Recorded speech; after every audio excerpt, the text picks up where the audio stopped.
And welcome in, everyone, to Championship Sunday at the 2025 ITA All-American Championships. Alex Gruskin here. I hope all of you are comfortable. We have a fantastic day of championship action ahead, of course. On this feed, we're going to be focused on the women's action in Cary. But getting loose right now over in Tulsa, it's our men's doubles final. Going to be a fantastic battle, of course, as the preseason #1 team in the country, Peter Jovanovic, Benito Sanchez-Martinez of Mississippi State, take on the Wake Forest pairing of DK Suresh and Andrew Delgado. Chris Halioris going to be on the call for all of today's action in Tulsa. That allows us to focus on each and every shot in our women's singles final to start the day in Cary. It felt like it was when, not if.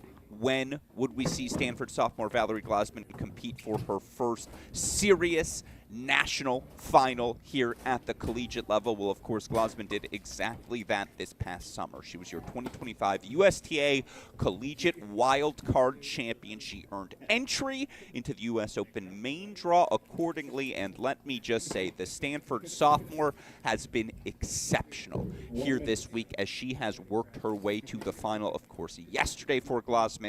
A straight set victory, of course, over Ohio State's Taya Chavez. You look for Glasman all tournament long. She's been exceptional. Again, has dropped just one set on her way to reaching this final. Her opponent today, a fellow sophomore, a player clearly ready to take that next step here in her second season on the job. It's Texas sophomore Carmen Herrera.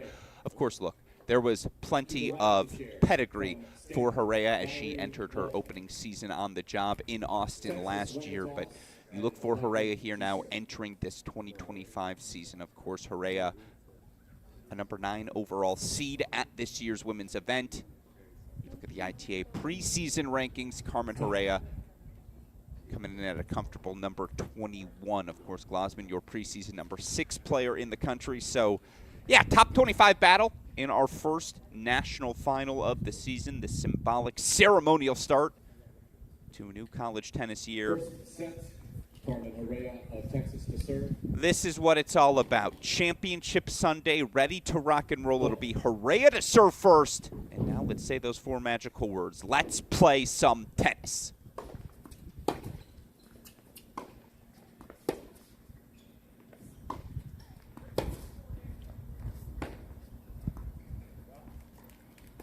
Of course, if this is your first Valerie Glasman experience, 2 hands off both wings. Shout out, of course, Monica Seles, probably the best to ever do it with that technique.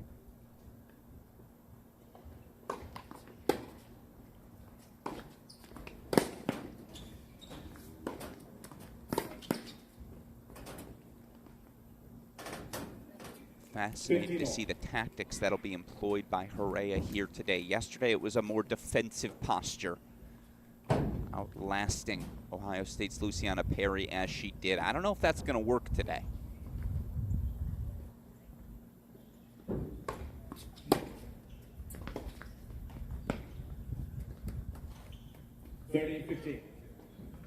Play too tentatively against Glasman, and as she's spoken with us throughout each and every post-match interview, she's working to increase her aggression, increase her instinct to take these bigger cuts.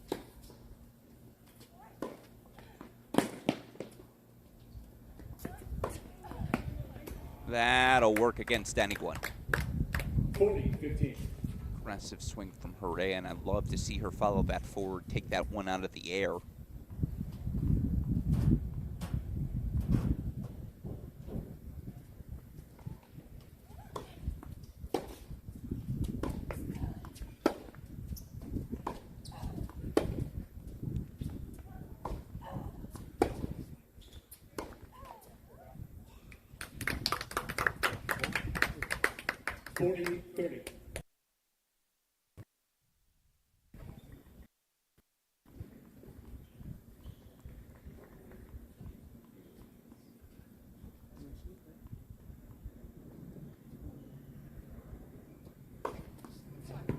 Yeah, that's a response. First game.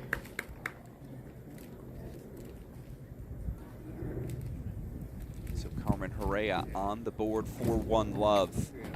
Again, electronic line calling, of course, available for today's championship match. It's been available all week, and it is certainly a fun innovation in the modern day for college tennis, just to have that certainty, right? How many matches have we seen disputes between player, coach, chair umpire? No longer have to worry about that. Certainly something I think all of us can get excited about. And again, these are the paths. Herrera, 3-set victory yesterday. Of course, she got the withdrawal from Reese Brantmeyer. Those 8 names you see on your screen, by the way, your 8 qualifiers into the NCAA tournament here this week. Got a couple of consolation semifinals out on court as well. We can update you on those scores as we go. In the meantime, Valerie Glasman, Stanford sophomore, serves love 1 opening set.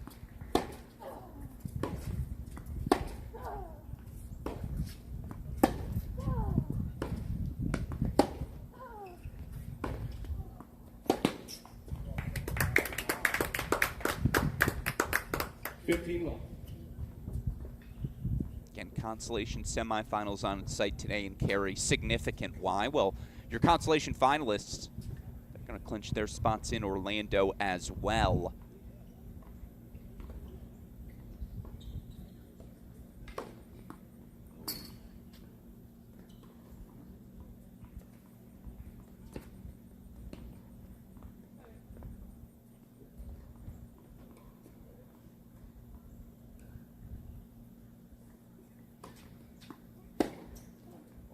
Yeah, has to take that sort of cut.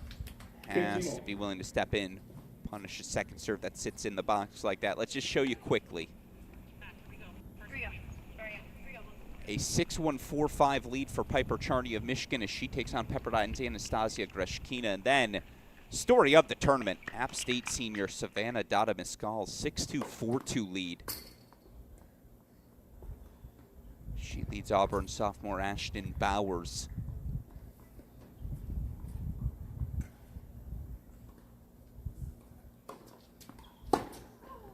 Yeah, a couple of return winners ripped by Herrera, the fast start.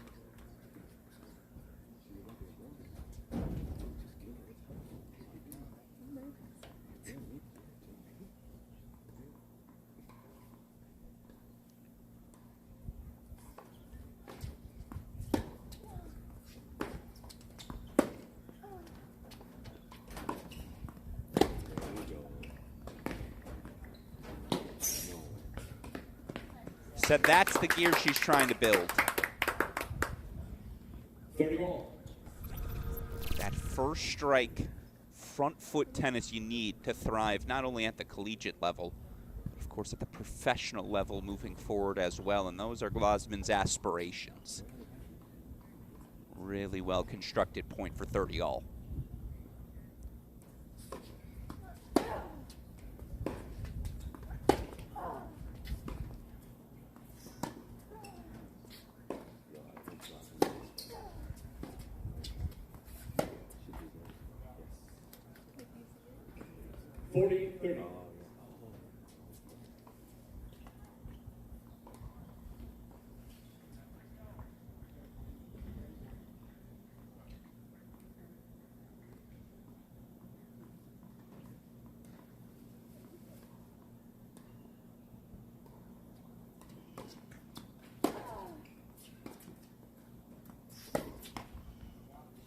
Game Stanford.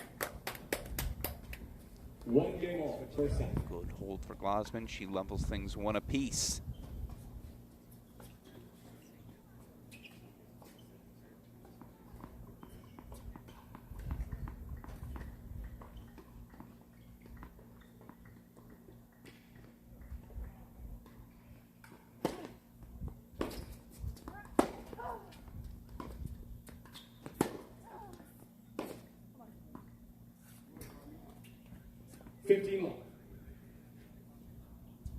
Looking for sophomore Carmen Herrera. She played just about every spot in the Texas lineup last season. 14-6 overall, was second on the team in wins.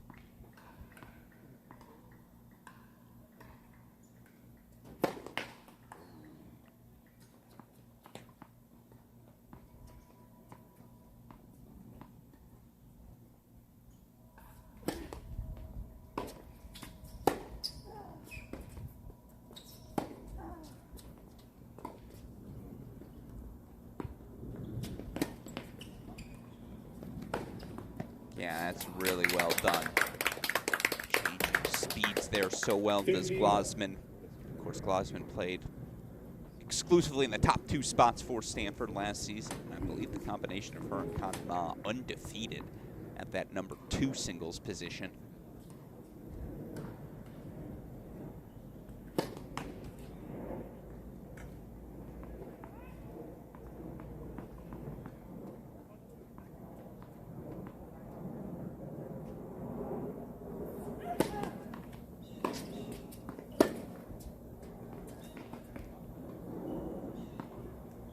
Fifteen, 30.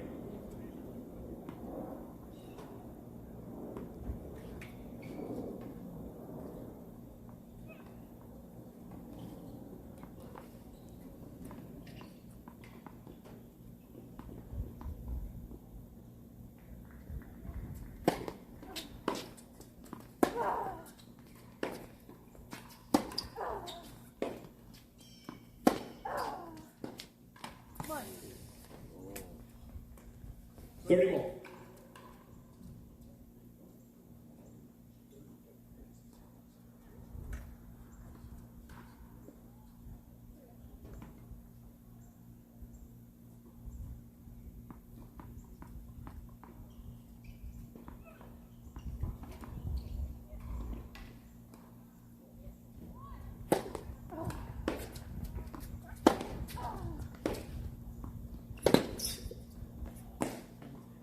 Missed it wide. Might we see our first challenge now? I think Hooray knows she pulls it. And I think she might have looked there to head coach Howard Jaffe, who I believe is sitting on the bench there. Might have given her confirmation. So here we go. Break point chances for Glasman.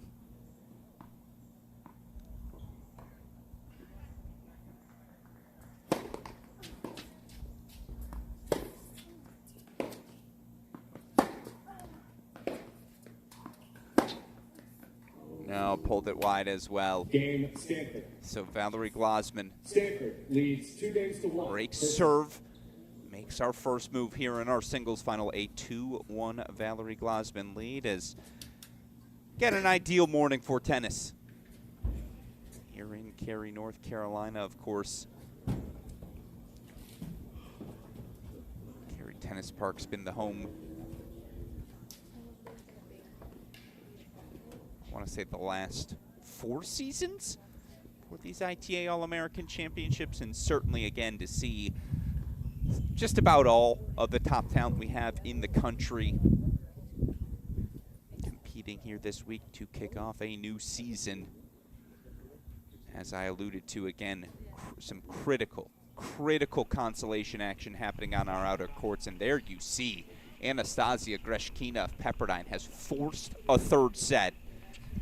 I believe she was down a set and a break. Greshkina grabbing the final 3 games of the set. So they're going the distance on court 13. That's Charney of Michigan, Greshkina of Pepperdine. Bottom left of your screen, App State Savannah Dada Mescal. Trying to complete the Cinderella run. It started with a win over preseason number 1 DJ Bennett in round 1 of the main draw. The App State senior serving 6-2, 4-3. She takes on Auburn sophomore Ashton Powers. Again, to watch those matches, all you got to do, head to the ITA website, Google ITA All-American Championships. You'll find it from there.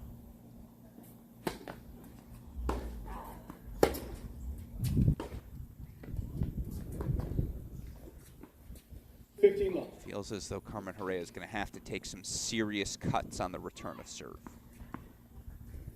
Again, if you're at neutral with Glasman, you're losing. Plays downhill tennis, works you to the corners, gets outside the ball so well. You saw in that opening Glasman service game, though.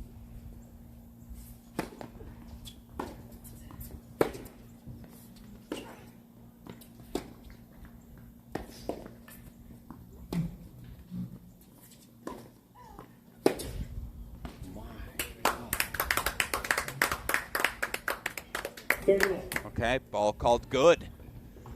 You saw in that opening service game, to finish the thought, Herrera took aggressive cuts, right? And you have to have immediate depth. Even when you do, Glasman will knife a slice, as she did there. But short of that, you're just in trouble.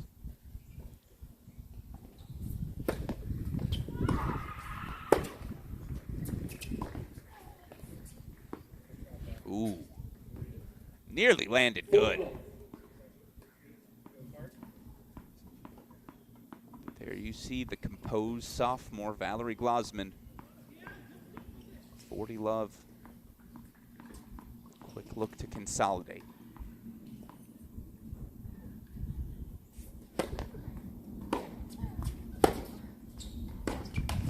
There it is, Glasman holds that love for 3-1. Stanford leads 3-1. First set.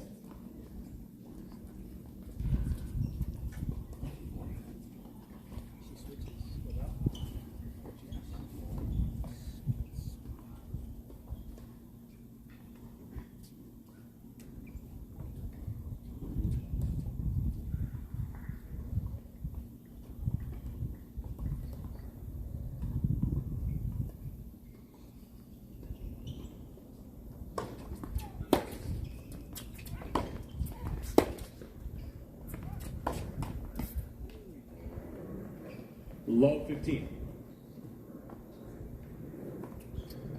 Glasman looking to become the first Stanford Cardinal player since Hillary Bart back in 2010 to capture the singles title at this event.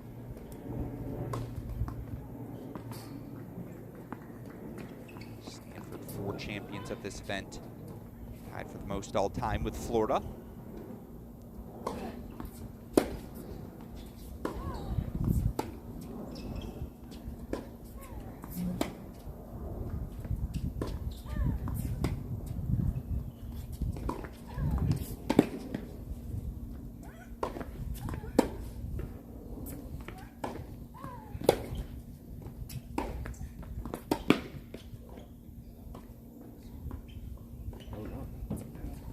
Texas is challenging. Now we'll get our first challenge.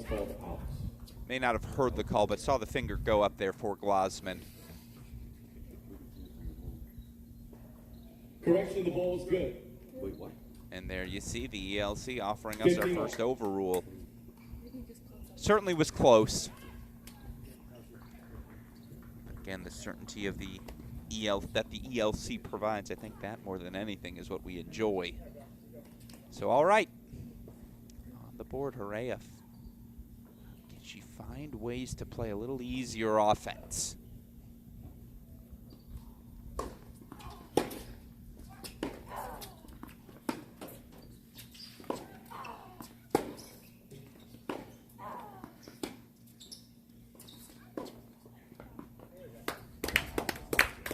Of course, Herrera has 3 challenges remaining this set. Herrera already the first Texas Longhorn player to reach the final of this event since 1994. That's when they last won the title here. Kelly Pace, off UCLA's Carrie Phoebus in a very fun straight set final. I say very fun. I wasn't born yet. I assume it was fun.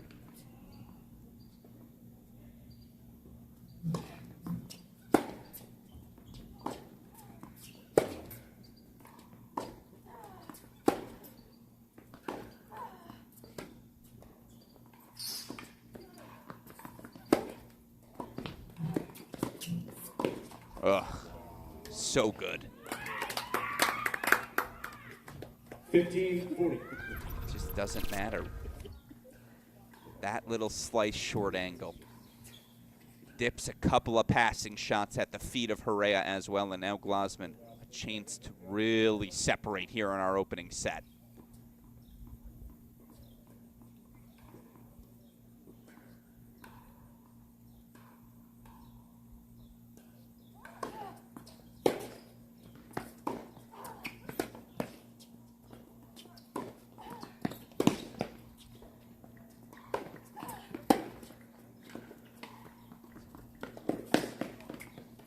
Too fast, too tricky, too much touch.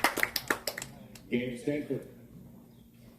Stanford leads 4-1. That is the stride of a player off to a fast start. Valerie Glasman racing out to the 4-1 lead here in our opening set. And again, let's show you that combination of passing shots one more time.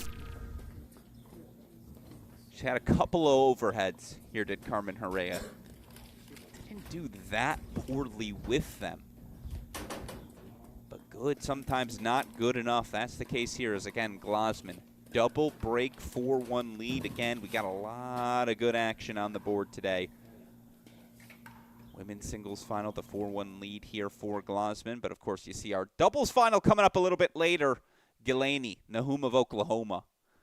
Exceptional yesterday. I think that score is actually flipped. I believe it was a 6-7, 7-6, 10-4 victory for Oklahoma. But, yeah, we got 3 tie breaks in a match I was fortunate enough to have the opportunity to call yesterday. Oklahoma looking to bring home the second ITA All-American Women's Doubles title in the last 3 seasons for the program. Of course, Maria Shalikova looking to join some exclusive company. The last player to win both singles and doubles at this event, UCLA great Robin Anderson back in 2013-2014. Shalikova, the singles champion last year. She's partnered with the freshman Lucy Urbanova. They earned a 4-4 victory yesterday. Again, it will be Oklahoma, Wisconsin. Not before 12:30 p.m. start for that one.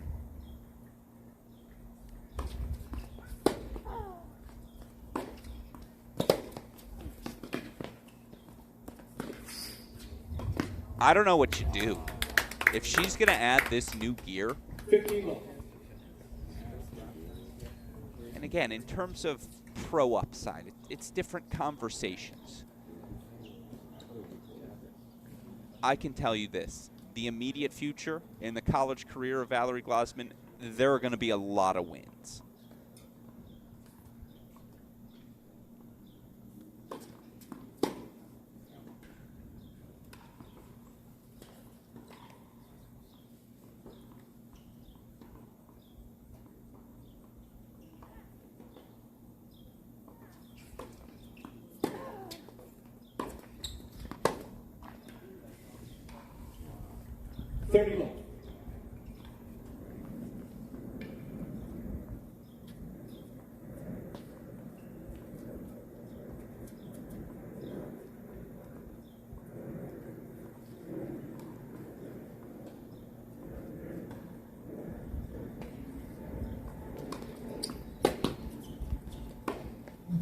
And she's landing serves like that deep in the box too. 41.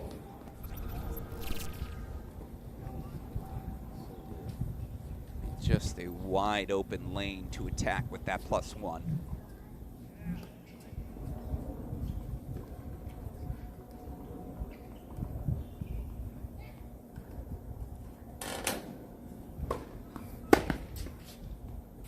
Her exact words yesterday: I miss the thrill of playing in junior finals.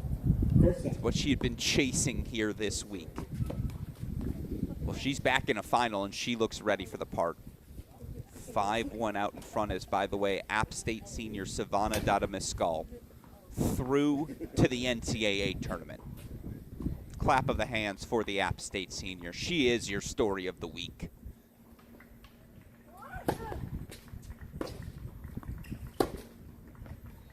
Meanwhile, if you're Carmen Herrera here, the key is, what can you find to build on?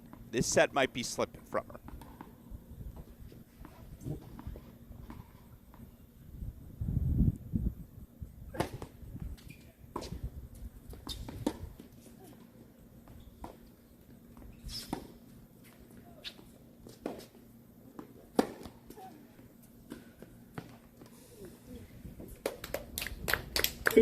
I like the off-speed pitch there. I like that she threw a little slice. Try something different, right?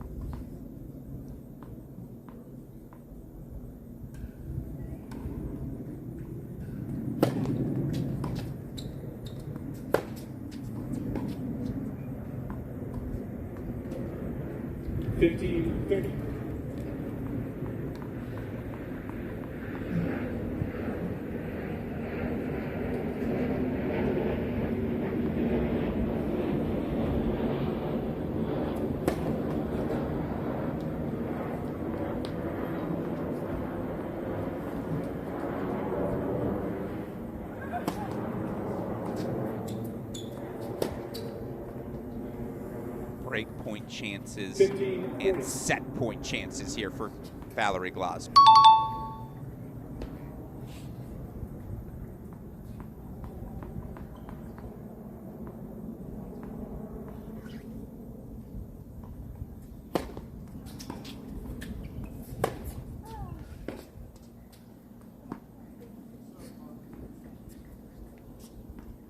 30-40.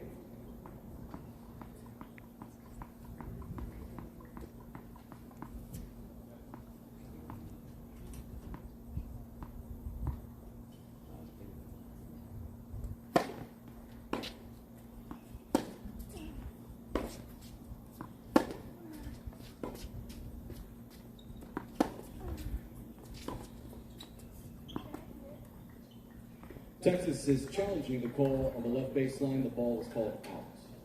Well, you can't take them with you. Correction, the ball is good. Oh, my goodness. And Stanford head coach Frankie Brennan is out of his seat. Deuce. Code violation, unsportsmanlike conduct, point penalty, Stanford. Game, Texas. Stanford leads 5 games to 2. First set. Oh, my goodness. Well, that's a twist. Second overrule of Glasman from the electric line calling. What does that mean? Well, it means not only does she lose the point for deuce, point penalty coming after the second overrule. And both Valerie Glasman and Frankie Brennan are expressing their displeasure. Oh, and I think the ITA is being called down to the court. Here's why. 2 overrules, this is what it means. If there's another overrule, that's a game penalty. After that, it would be the match. Now, she's up 5-2. And she's been in cruise control.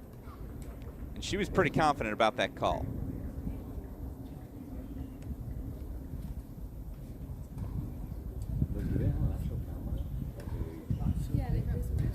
Time called by the chair again. Stanford head coach Frank Brennan gonna express his displeasure. You can't overrule the computer because once you do it once, the whole system comes under doubt. It was the agreed upon format here this week. Gets a little more interesting now.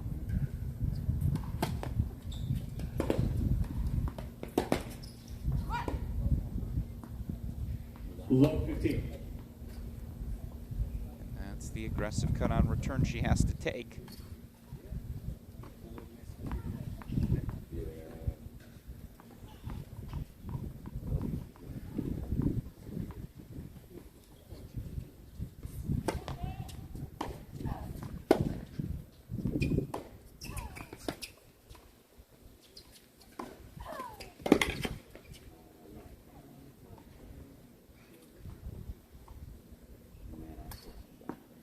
Low 30. Well then.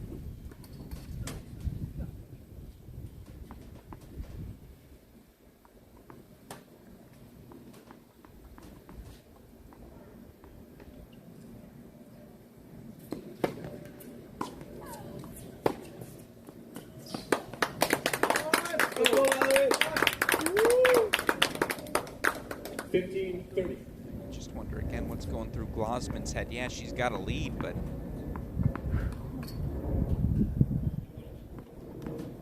back to that. Another tap of the back fence as she resets, reloads here. 15-30.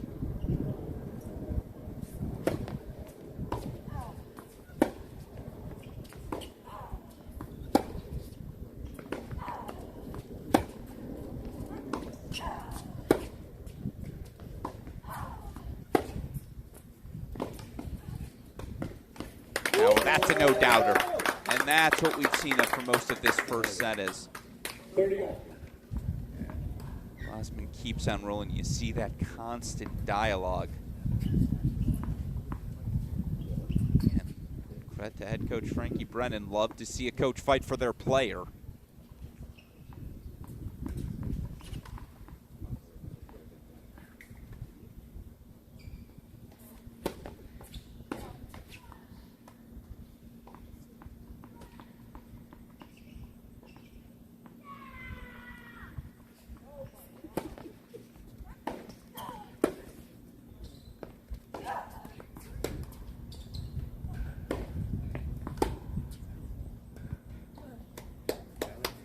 40-30. 2 more set point chances here for Glasman.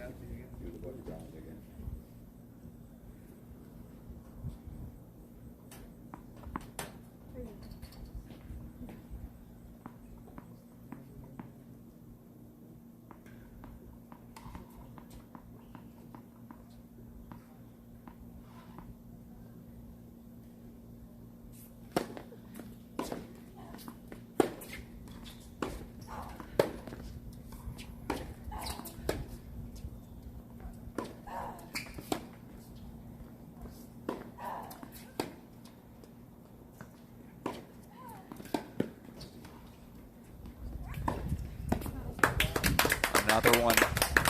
First one might have been a little deep. You just cannot afford to make that call. Ball change, please. Second one was a no-doubter. And in the end, it is Valerie Glasman. Look, objectively, she was the better player in set number 1. She'll ride with 2 overrules the rest of the way, though. Glasman, 6-2 opening set, and you see a discussion continuing between player, chair umpire, coach. Nevertheless, it is a 6-2 first set for Glasman, and looking at the history of these ITA All-American singles final. Player who has won the first set has won all but one final dating all the way back to 2013. Shout out 2023 Mary Stoyana. She's the only player in the last decade to turn a come-from-behind 3-set victory. It was a 3-6, 7-6, 6-1 win for her over Miami's Alexa Noel. I was on the call for that match. It was particularly excellent. In fact, you look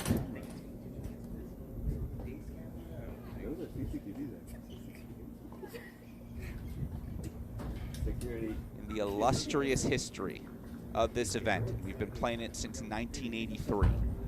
Only 9 times, again, since 1983, only 9 times has a player come back from dropping the opening set to eventually capture this title. Now, here's some fun math for you. Of those 9 occasions, 2 of them were Texas Longhorns. Beverly Boas, 1985, a 3-set win over Wendy Wood of Rice. Lucy Ludvigova, 1993, came back for a 3-set win. Wait, please. Second set. Angela Lentier. So that's the task for Carmen Herrera today. She'll serve first game, second set.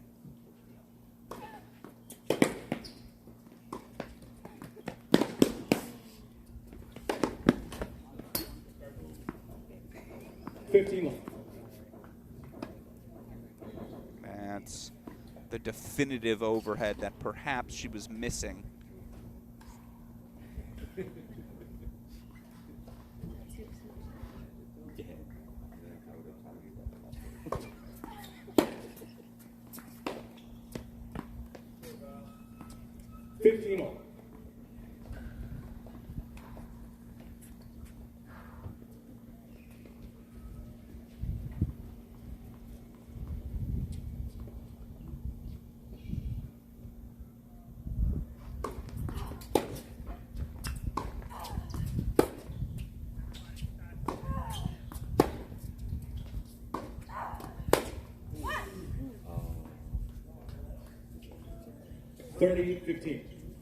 Big moment here for Carmen Herrera just to reassert herself in this match.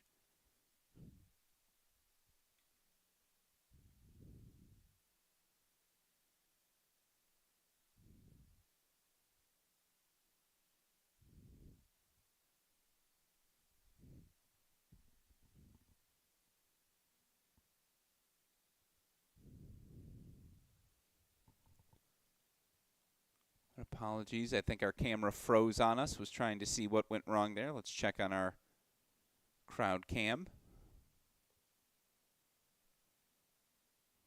Yes, indeed. Unfortunately, again, our camera going down for us, so for now we'll watch from this view.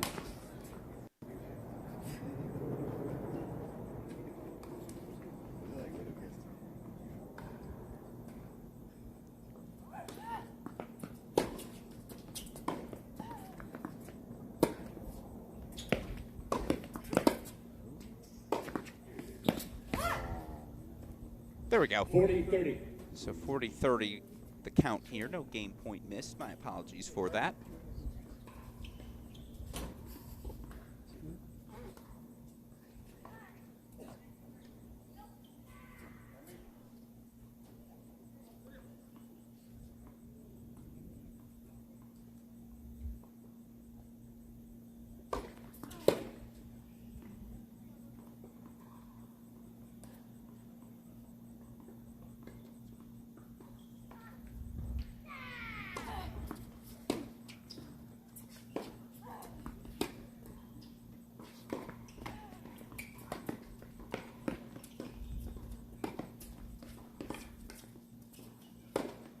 Who says the chip in charge is dead? Not us. Gluskin knifing the approach shot. Probably could have finished this volley, and that's the one she's told us she's been working on, but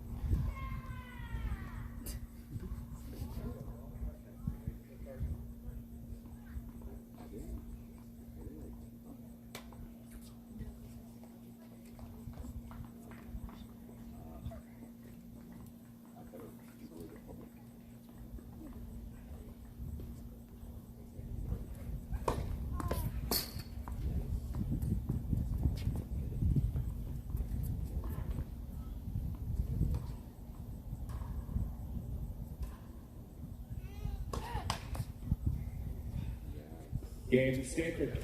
and Gluskin does indeed break to start. Well, you felt like that was the window. And it's not closed yet. It's 1-love in a second set. But you feel like with how that that first set ended, the circumstances of it, could Horea get an opening hold on the board, start to put some pressure on the shoulders of Valerie Gluskin? Instead, again, for now, it's Gluskin out in front, and she's dropped just one set all week long. Straight set wins over USC's Emma Charney, Ohio State's Taya Chavez yesterday. I mean, she won the wild card. We all knew how good she was. We saw it in her freshman season. When you're the preseason #6 player in the country, yeah. Good things destined to happen.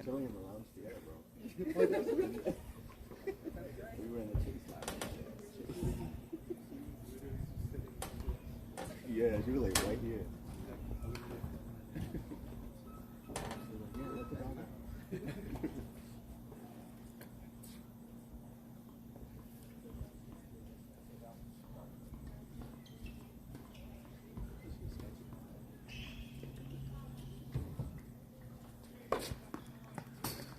Sure. That might be her biggest serve of the match.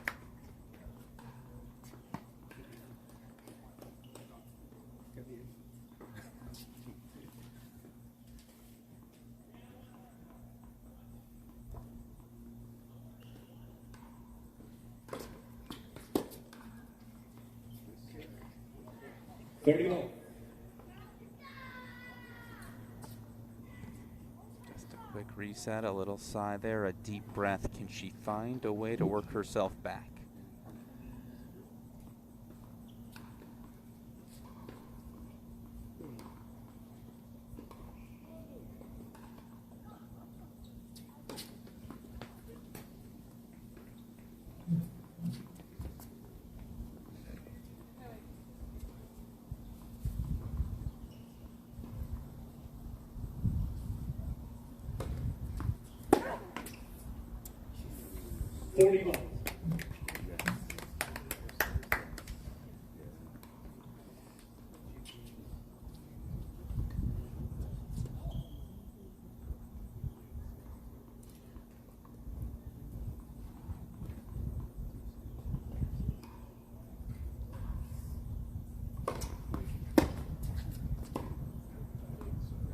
Game Stanford.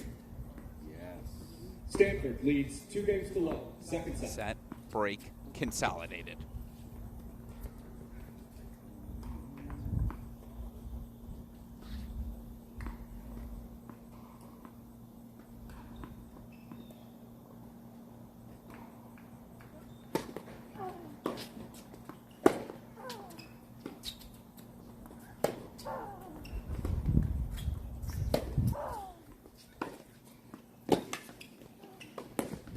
again, what do you do? What's the solution? Low 15. Try to hit the drive and get in faster. The English on that slice, I mean, it is moving. It is staying low. Gluskin using her speed so well to get forward.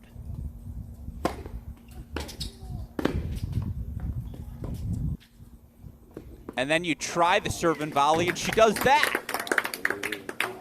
No, seriously, stop it.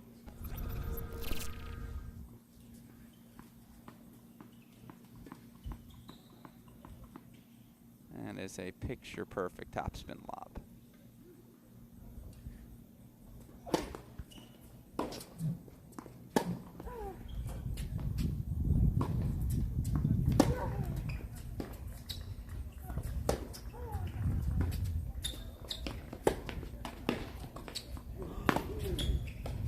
A chip in charge as well. I mean, look, she's committed. Defense there from Carmen Herrera, and I like to see this from Howard Jaffe. What's the advice? What you got to try something new, right?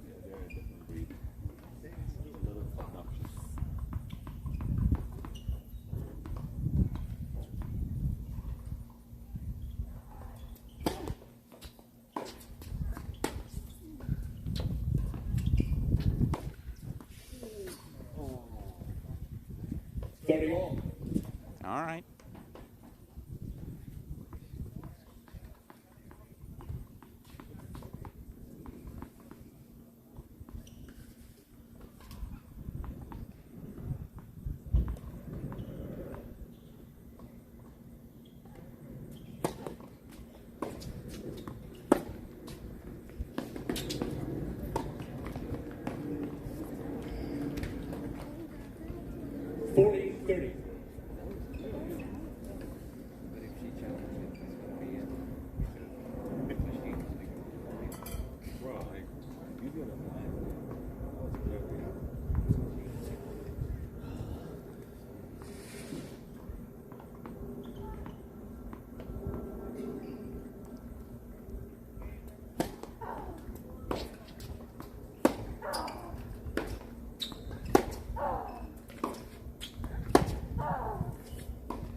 That one sails, so here we go. Deuce. Deciding point, receiver's choice.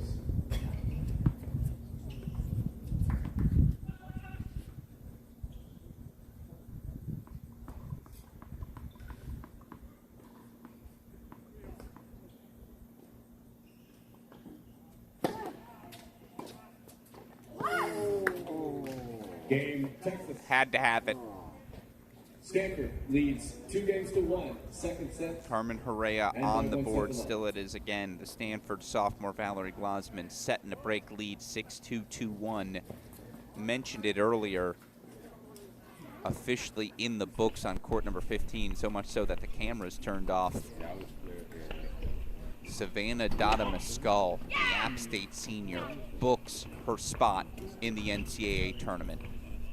6-2, 6-3 win over Auburn at Auburn's Ashton Bowers. Meanwhile, long discussion about the electronic line calling, and that's a game penalty. Oh, God. Because that was Piper Charney serving at, excuse me, either a game penalty or a point penalty. Either way, that was at 30 love. Overruled by the ELC. You see Charney grabs her towel, goes right to the chair. Charney, 5-4 third set lead over Greshkina.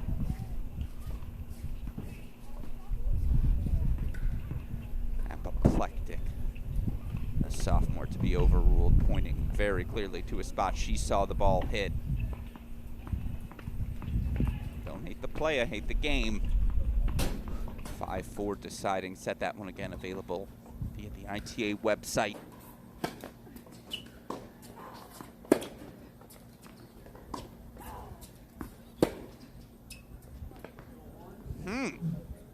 Low 15.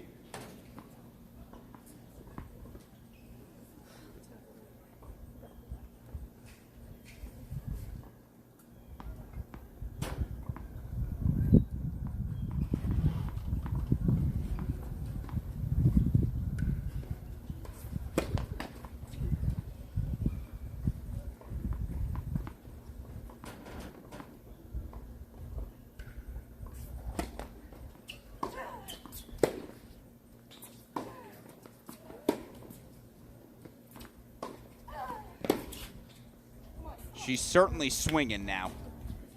Love 30. That's the sort of tennis you've been looking for if you're head coach Howard Jaffe from your sophomore Carmen Herrera.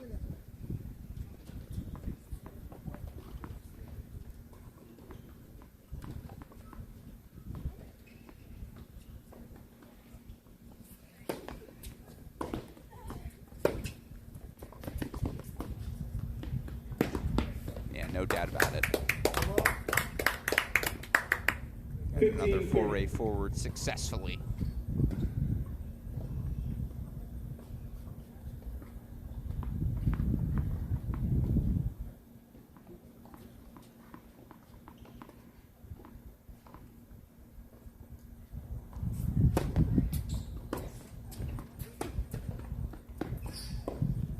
Oh, again, a little extra English. Urea probably needed 1, 2 more steps.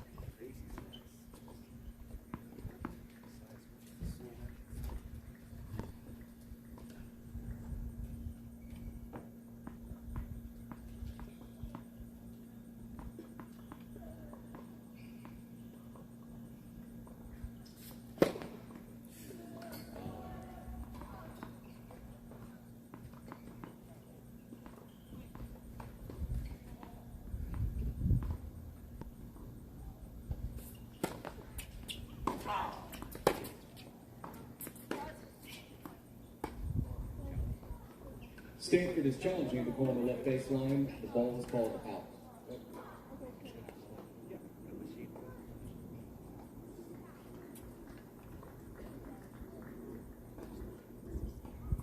Correction, the ball was clear. Another overrule. The ELC is 3 for 3 on overrules. 40-30. So the point goes to Glasman, 40-30.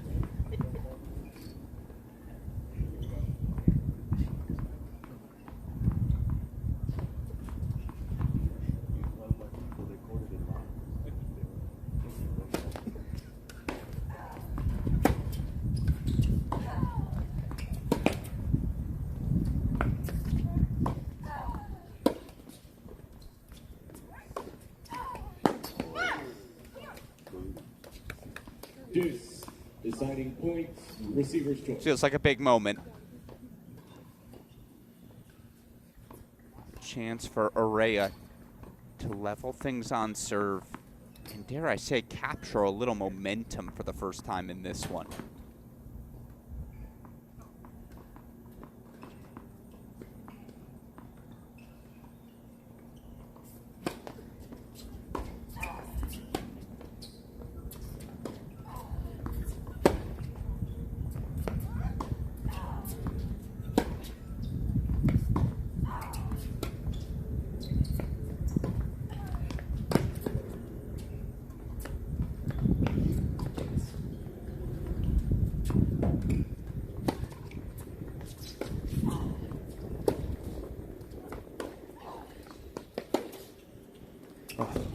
So good.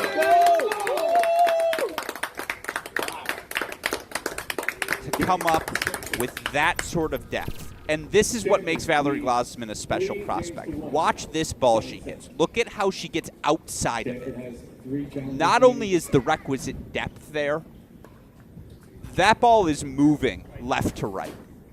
The edge is outside of the ball. She is yanking you into the alley. That's winning tennis. Really high level here now.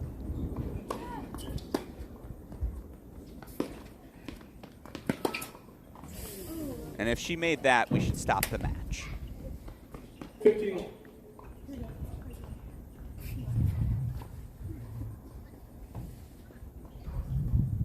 I just can't emphasize enough. I think anyone who's tuning in who has played this sport, go out and try and hit that ball out of the corner. You're going to hit the back fence 70% of the time.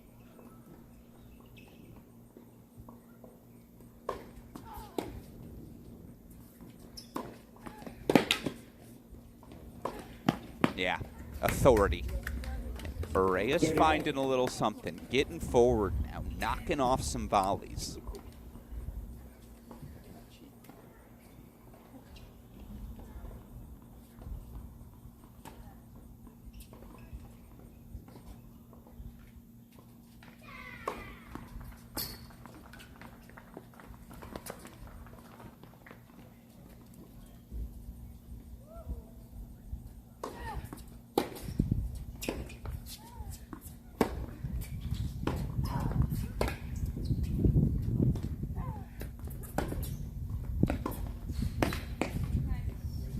Oh.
Yeah, missed it long.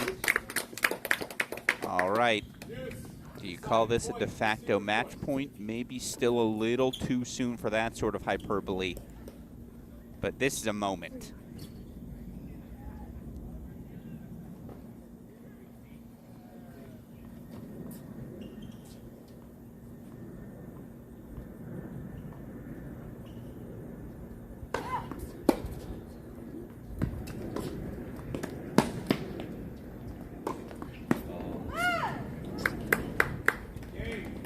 Had to have it.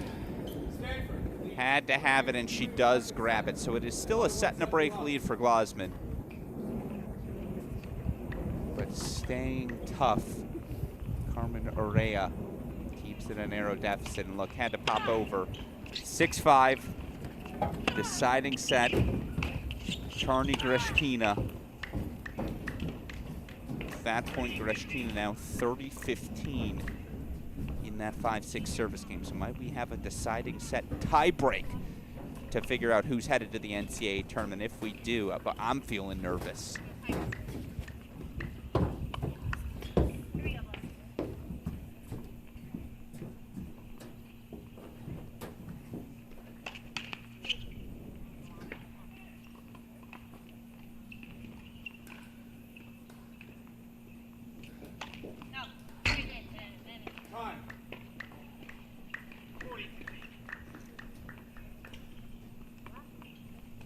Chances to force the buster again. This play site camera available on the ITA website. All you got to do is go to the ITA Women's All-American Championships homepage. You can find it from there, I promise.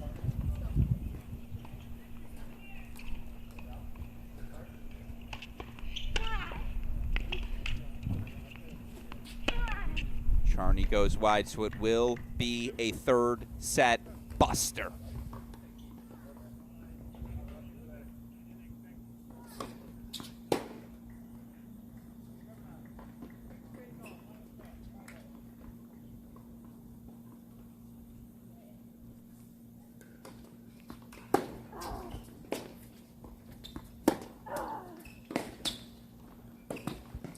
Even though it was a missed volley, it's exactly the right play.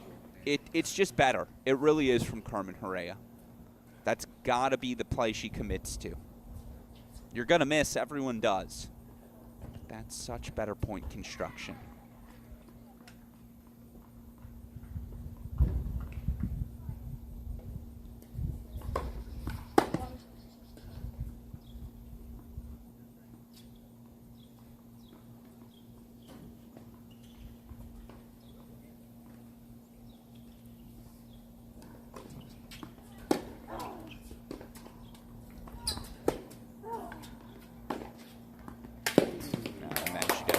So often.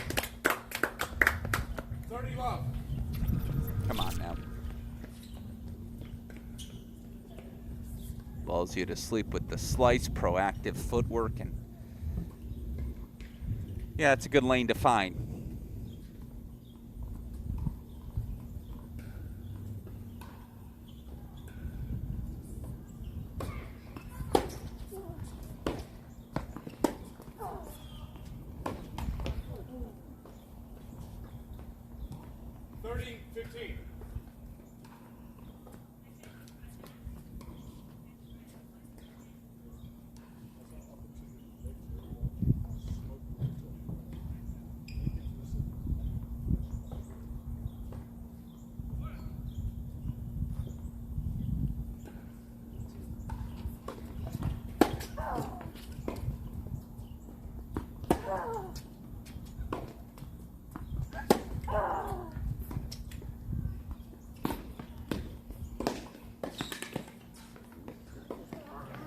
Oh.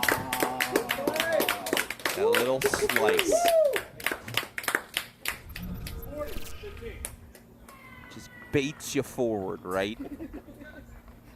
And shows off the racket speed. Again, the edge is so sharp.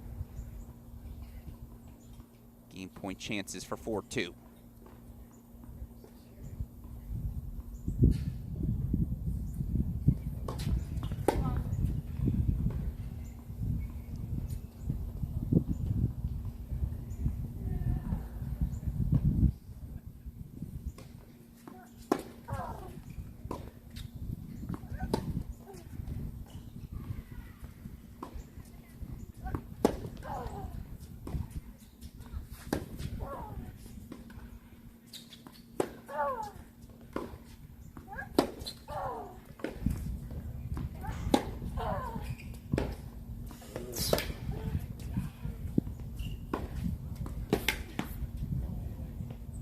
The degree of terrified I feel as a Gruskin opponent when you see that slow jog to her left to set up something inside out. This one right here.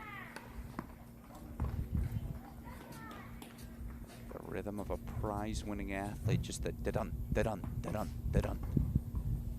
Perfect pace, perfect tempo. Holds for 4-2, stays out in front.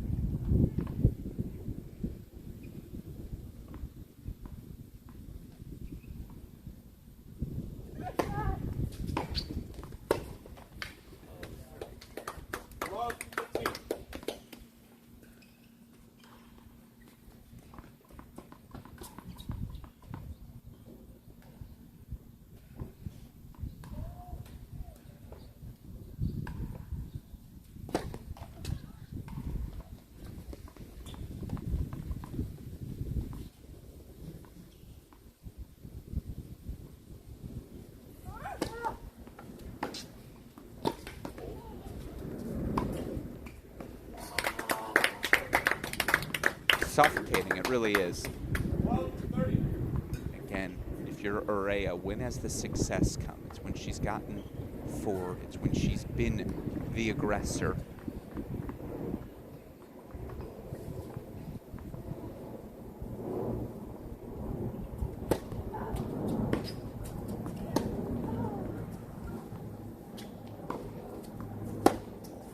No, that one sails on her now, so these are de facto match points. No doubt about it.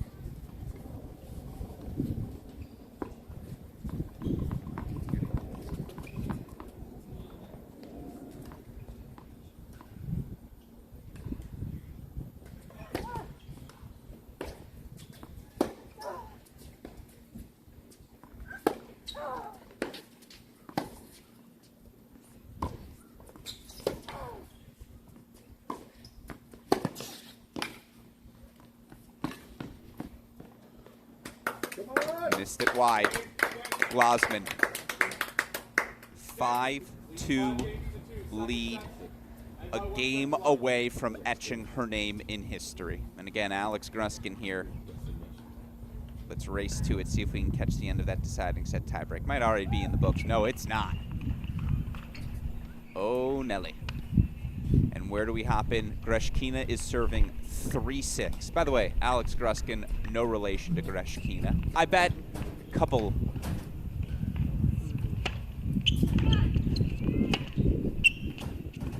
if you're telling me a couple generations back Gruskin was Grushkino, we could have that conversation.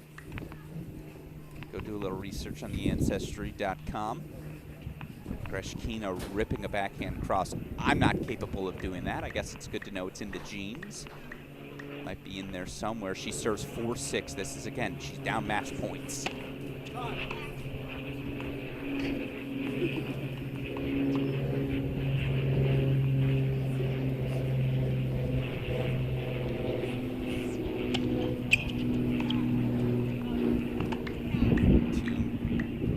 Throw a challenge, because why not? 2 match points fought off. I'd love to keep it on our screen, but again, our obligation is to cover every point of this final. Yes, it's 6-5. Charney will serve for it.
Again, it's the pace, it's the depth, it's the options available to Valerie Glasman out of the corners.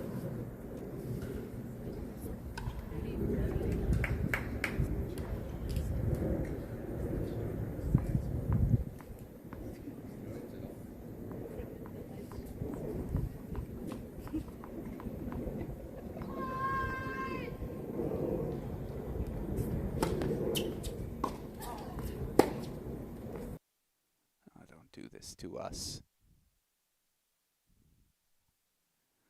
Just give it a second here. We should get it back momentarily. My apologies.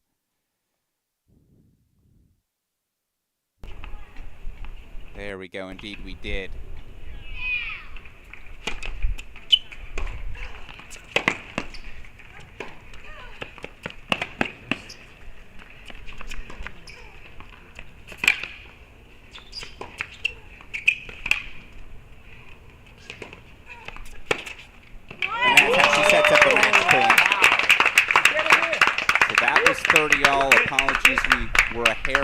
By the way, Piper Charney, 8-6, takes the third set breaker. The Michigan junior clinches her spot in the NCAA tournament. So here we go, though. Match points for the title.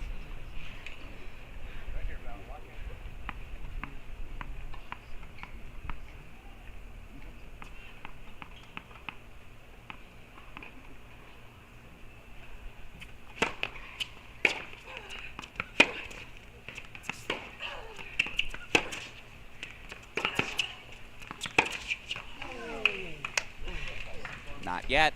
Deuce. Deciding point. Receiver's choice.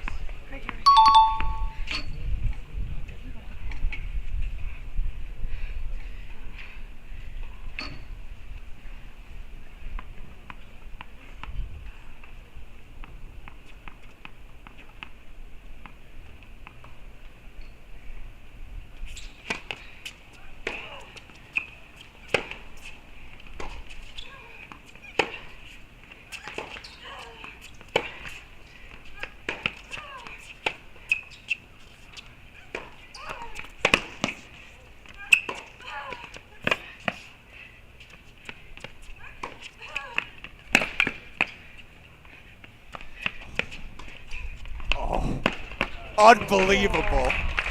Come on now. And Texas. Stanford leads 5 games to 3. Second set. This short angle. Oh. I mean, that's so good. It's creative. It's precise. As you see the conversation between head coach Howard Jaffe and sophomore Carmen Herrera, match points fought off.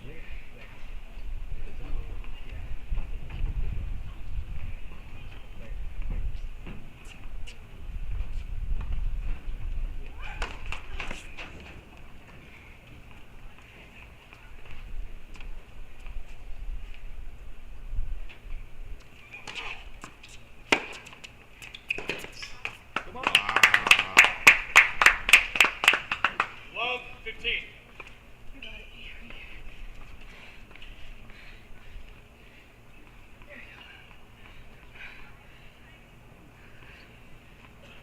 Wait, please. Wait.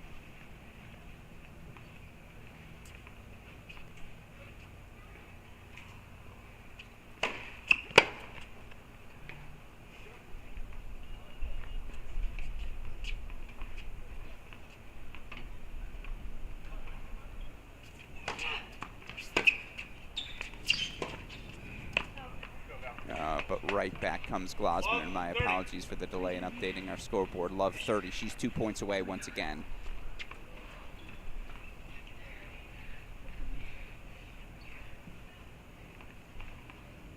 Card.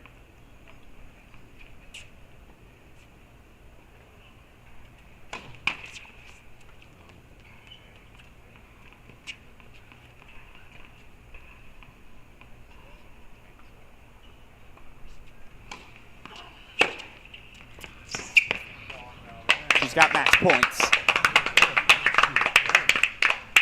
Love 40. Right here.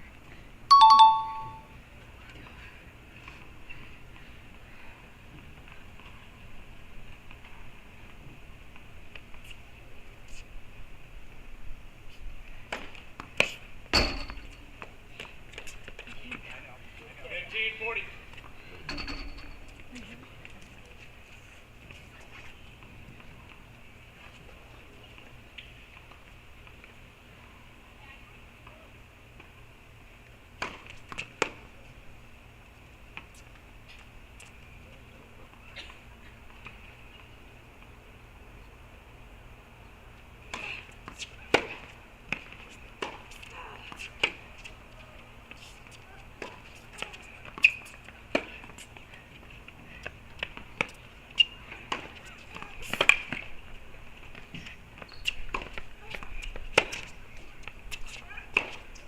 Your 2025 ITA All-American Champion, Valerie Glasman. 6-2, 6-3. So impressed by the Stanford sophomore. You name the shot you were looking for. Short angle slice, inside out power, short angled volley. You saw Valerie Glasman show off every skill in the uber talented sophomore's arsenal, and there's the hug. Yeah, going 15 years between titles, that's just not something Stanford women's tennis does. Glasman, the first player since Hillary Bart to capture this All-American women's singles title for the program. I got news for you. Probably won't be the last title she brings home. A tip of the cap to Carmen Herrera. There were multiple moments where she could have folded. Multiple moments where she could have seen this match again. 6-2, 6-1, 6-2, 6 love. Glasman was that good. But a tip of the cap to Glasman. Composed herself at the end of set number 1. Stayed the course after that late break here in set 2 and just powers herself through the finish line. Valerie Glasman, your 2025 ITA Women's All-American Singles Champ. So, quick recap. Our 10 qualifiers for the NCAA tournament emerging from Cary. First, a tip of the cap to our 2 consolation finalists. App State senior Savannah Dada Mescal, Michigan junior Piper Charney. With their wins today, they are through to the NCAA tournament. Of course, joining them, quarterfinalists. Reese Brantmeyer of North Carolina, Irina Ballas of Duke, Emma Charney, older sister of Piper, plays at USC, and Tatum Evans of UNC are all through. On the semifinal side, Taya Chavez, Luciana Perry of Ohio State, they clinch their spots. Carmen Herrera, of course, our finalist, does as well. And then in the end, your 2025 ITA All-American Women's Singles Champion, Valerie Glasman. She may very well be your top seed at the NCAA tournament come November. Meanwhile, we got one more trophy to hand out. Doubles final coming in about 10-15 minutes here. Going to be a fun battle, of course, as it will be the Oklahoma pairing. Gloriana Nahum, partnered, of course, with the redshirt junior. Stepping up big here at these ITA All-Americans has Roisin Galaney. They'll take on the Wisconsin pairing of Maria Shelikova, Lucy Urbanova. That matchup, again, coming up in about 15 minutes. For now, I'm going to step away. I'll leave you here with our trophy presentation. Valerie Glasman, your 2025 champion. ITA staff over in Cary, take it away.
Good afternoon, everyone.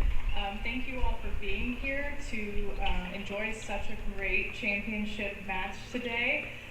Congratulations to both of you guys on a really great tournament and a really well-played match here. On behalf of the ITA, I would like to thank a few groups of people who really helped make this tournament possible. First and foremost, I'd like to thank Cary Tennis Park and all of their really great staff here. They do a fantastic job hosting us, and without them, this event could not happen. I'd also like to thank the Greater Raleigh Sports Alliance for supporting us, as well as our 3 host institutions for this event, Duke, NC State, and UNC. And of course, I'd like to thank the players, the ball kids, the coaches, the officials, all of our ITA staff. A lot really goes into these events, and it's a big tournament here. So congrats to everybody that makes this possible. Give yourself a round of applause for the players, coaches, ball kids, everyone here.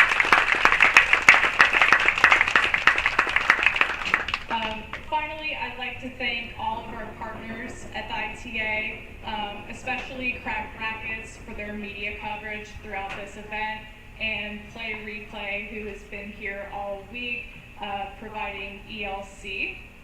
And at this time, I would like to present you guys with your trophies. So congrats to the 2025 Women's Singles Finalist from the University of Texas, Carmen Perea. Congratulations.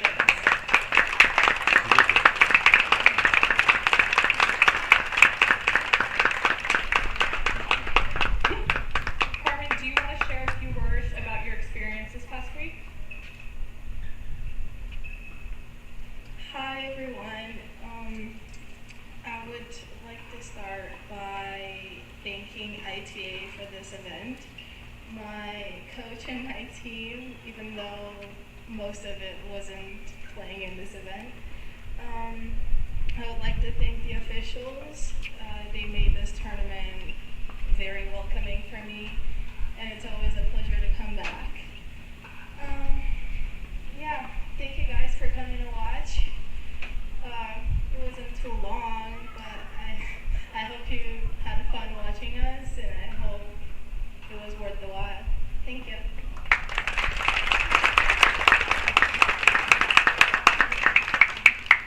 And now, congratulations to our 2025 Women's Singles Champion from Stanford, Valerie Glossman.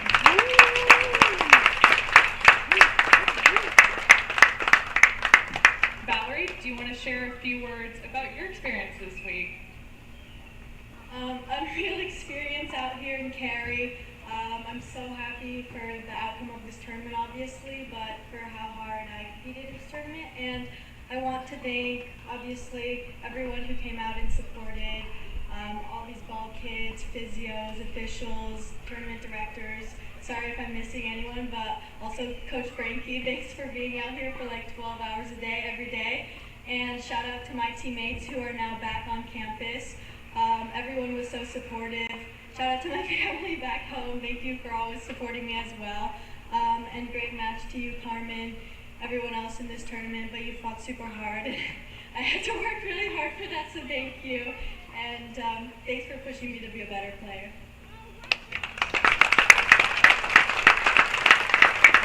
That concludes the singles segment of this tournament. The doubles finals will be played on this court in just about 10 minutes from now. So please stick around and join us for that.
And welcome back in, everyone, to our final main draw match of the 2025 ITA All-American Women's Championships in Cary. Alex Gruskin here. It's time for our doubles final. You see the two teams on your screen on the near side. To the left, Maria Shalikova, the senior. To the right, Lucy Urbanova, the freshman. They're taking on the Oklahoma pairing of sophomore Gloriana Nahum, who you see, of course, taking her final few swings on the deuce side. Nahum partnered, of course, with Rosen Galaney, the redshirt junior out of Australia. To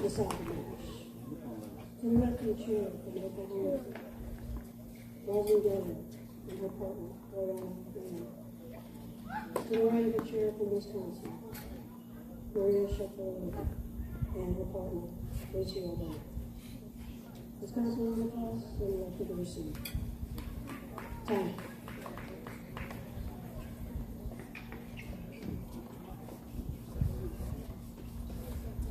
But before we get too deep in our doubles action, joining us now on our broadcast fresh off of her straight set victory to capture the 2025 ITA All-American Women's Singles title, it's Stanford sophomore Valerie Glosman. Valerie, first of all, congratulations to you on the victory. Talk me through the match, what it means to you to be the champion here at this week's event. It's an unreal feeling, seriously. I mean, it hasn't totally sunk in yet. I'm still a little nervous from the match.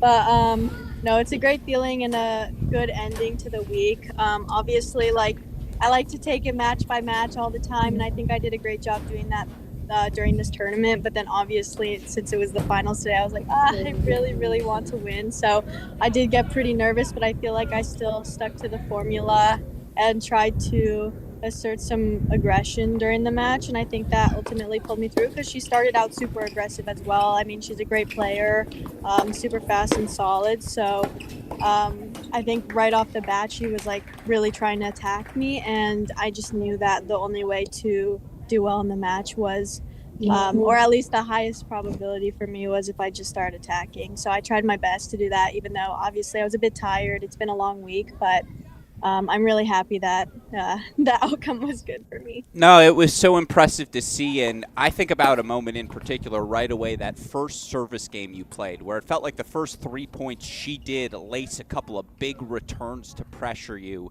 Did you feel that pressure? Because it felt like after that, again, you put on a clinic in terms of coming forward, something you've talked about wanting to work on this week.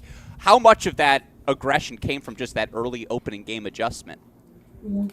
Yeah, I mean, I think that was a quick warning shot for me because I mean, sometimes you're scrapping and you're pulling out these close games, and then it's like, do I have to change anything? Do I have to play riskier tennis? But I was like, well, I mean, if she's gonna keep this up and I'm not applying any pressure, it's not gonna look too good for me. And also, again, I'm tired, so realistically, at some point I'm going to run out of steam if I'm not the one kind of getting her on a string. So I think right away I knew her game plan was going to be aggressive, but she was executing. So I was like, I have to change something right now and step in a little bit. And I'm glad that I could execute, but I think a lot of it is mental. So if I commit to it and I really trust that, then it usually goes pretty good. I just sometimes have a little bit of trouble committing to it. No, well, today you thoroughly committed, and that's a testament to who you are as a competitor. You talk about that mental aspect, and this is not meant as a criticism of the electronic line calling. I want to be clear for those tuning in. However,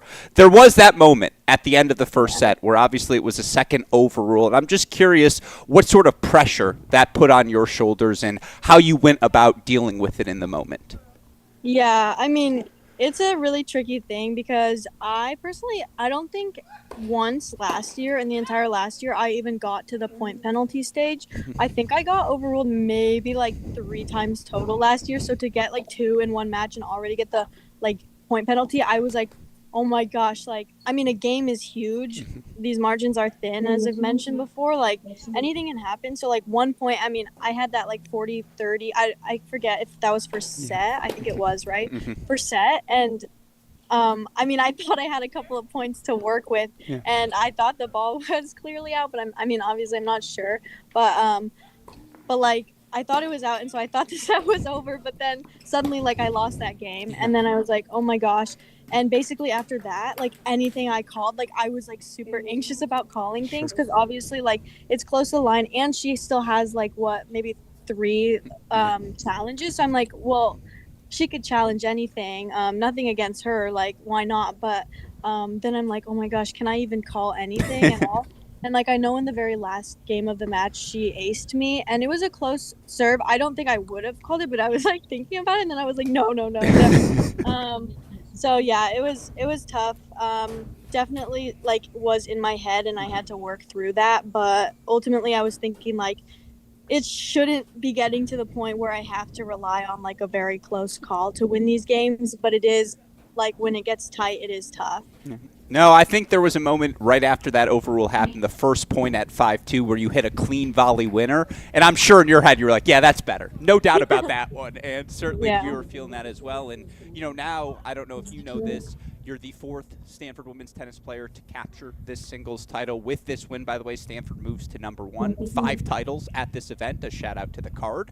What does it mean to you to bring home this title to kick off your sophomore season? What does it say about your level to start the new year?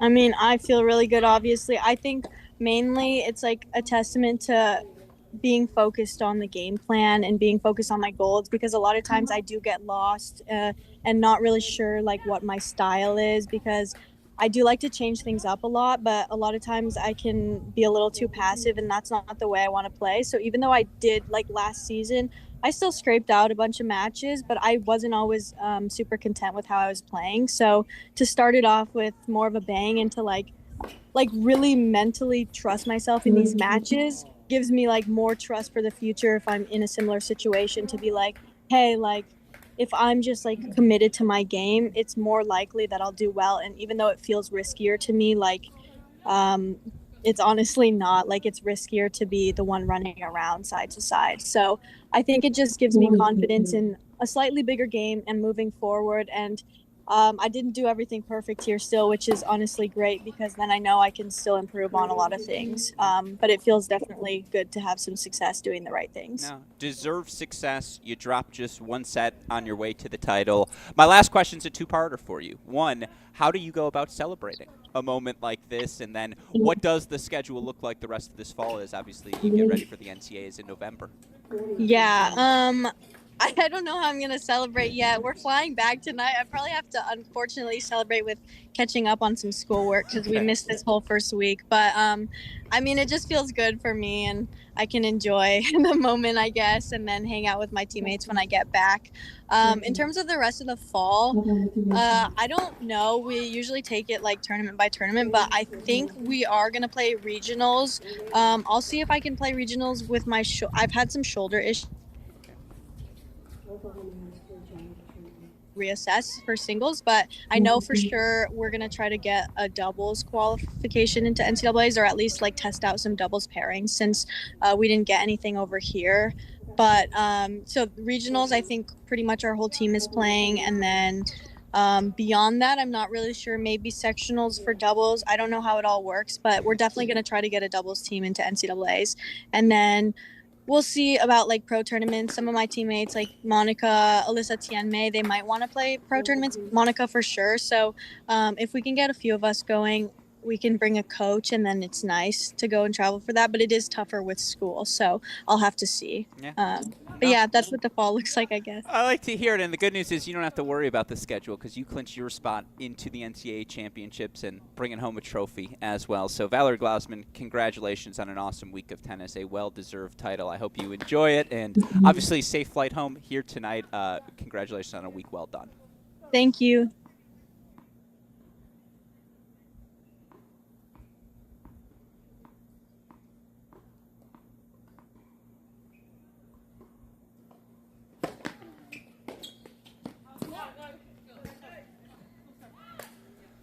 What a treat. Valerie Glausman again, winning the week, winning the interview room as well. As a fan in me, certainly moving forward, and boy, was the tennis impressive. But all right, now we lock in. Scoreboard updated, Wisconsin, Shulikova, Urbanova, the early break lead here in our doubles final.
30 out.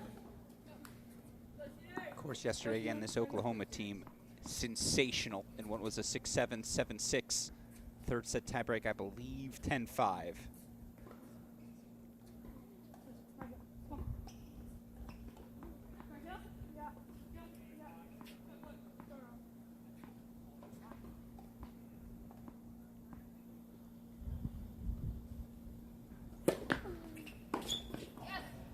Come on now. Gripped and ripped from Shalikova.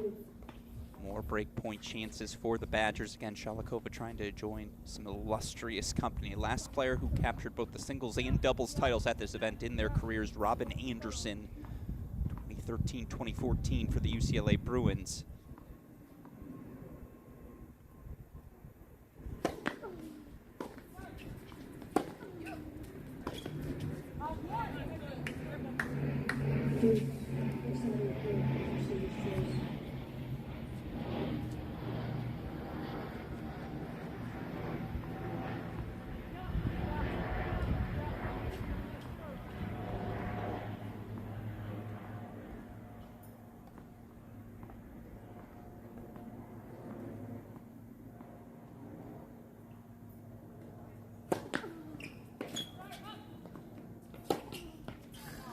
She pulls it wide. An ambitious cut. A shot she certainly owns in her toolbox, but in the end, it is Wisconsin's Shalikova, Urbanova. Opening double break 3-love lead. Again, show you the draws one more time. Qualifying for the NCAA tournament, the semifinal teams of Reese Brantmeyer, Alanis Hamilton, Gabriella Broadfoot, and Victoria Osigwe. So mission accomplished for them. Of course, again, our finalists here looking to join illustrious company. For Oklahoma, it would be their second title at this event in the last 3 years. For Shalikova and Urbanova, would be the first title and what is already the first doubles final for the Wisconsin women at this event. Of course, again, a congratulations to all of our singles quarterfinalists. The names you see on your screen all clinching their spots in the 2025 NCAA singles event. And congratulations, of course, to Piper Charney of Michigan, Savannah Data-Mescal of App State, your consolation finalists, also booking their spots in Orlando. Here's the freshman, the newcomer, Urbanova, serving 3-love Wisconsin.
Yeah, it's beautifully ripped. Gets him on the board here. 30-15 though, Wisconsin.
Ooh. 40-40. Nothing personal, just business. A couple of big cuts. Again, that's where that volley has to go if you're Gloriana Nahum.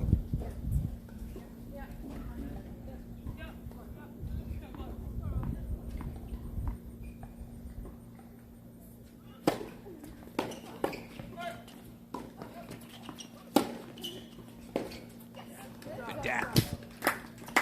Now you understand why she was one of the top 20 newcomers in the ITA preseason rankings.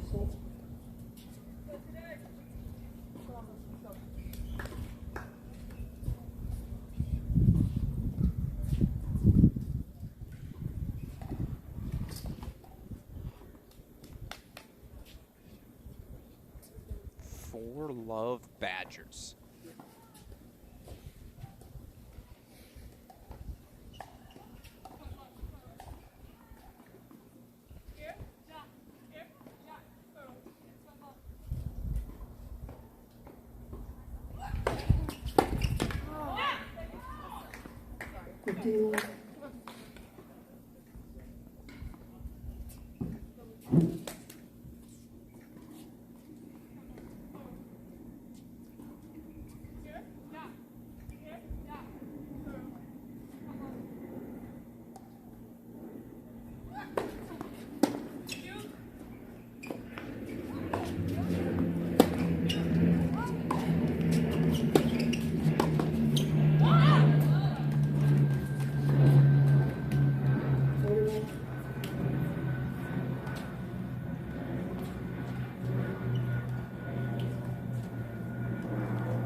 Game point chances for the Sooners to at least get on the board here and get moving.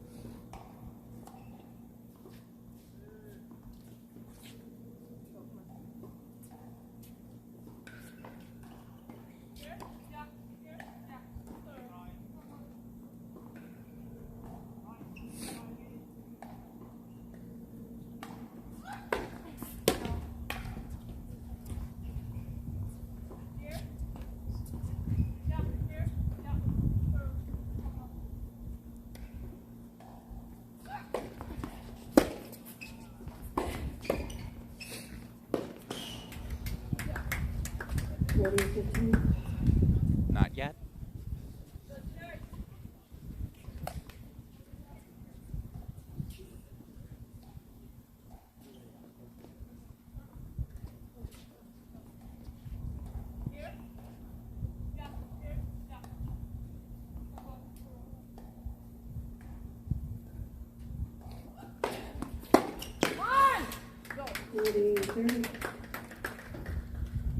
They're just swinging freely. This is the luxury of the 5-love lead, right?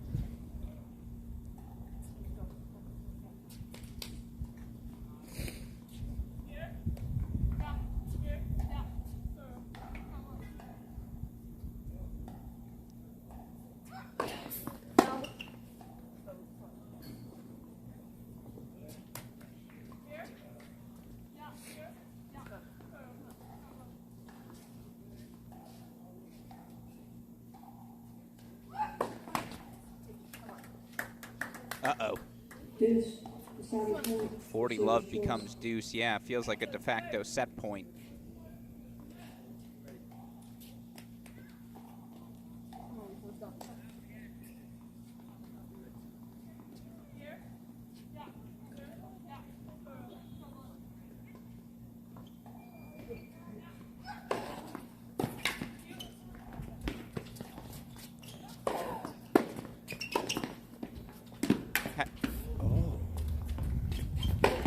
There it is.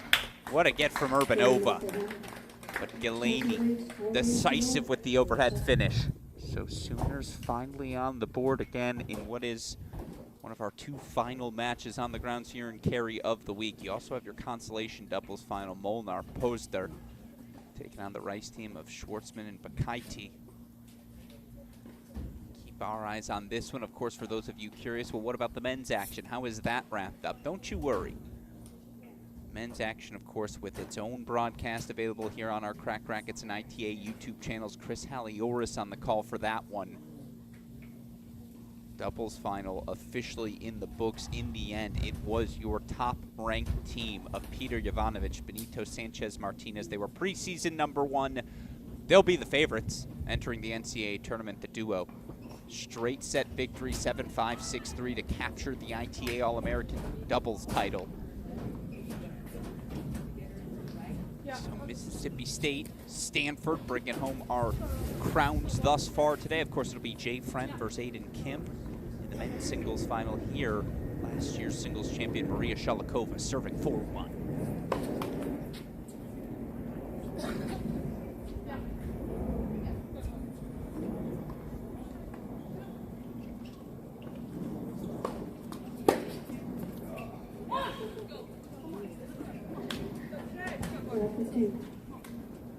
One thing you can guarantee when it comes to Oklahoma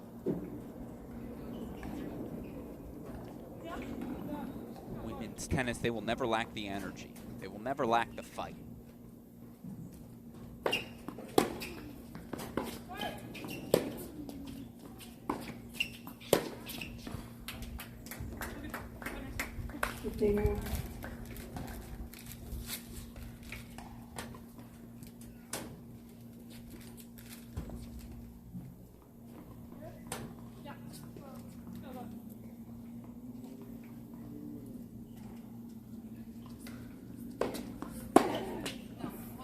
Serve to a big target, an aggressive cut from Galaney. Leaks a little on her.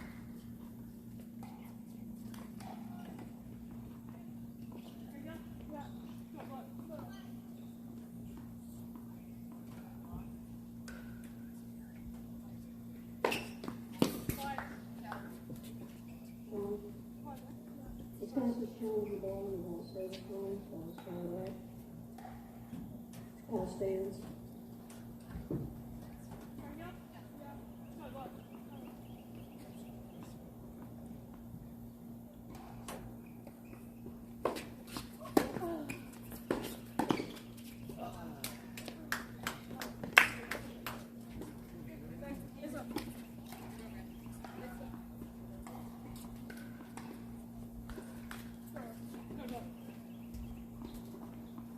Ready, 15. Yeah.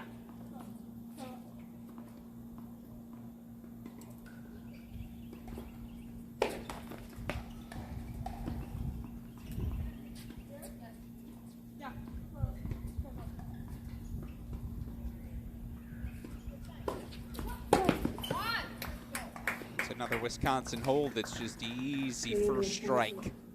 First serve firing for the senior Shalikova. Badgers a game away from the opening set.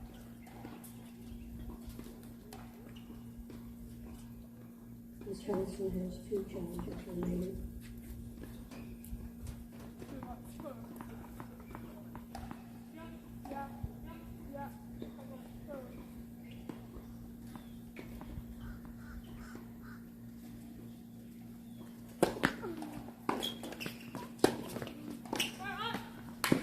Yeah, it's smooth.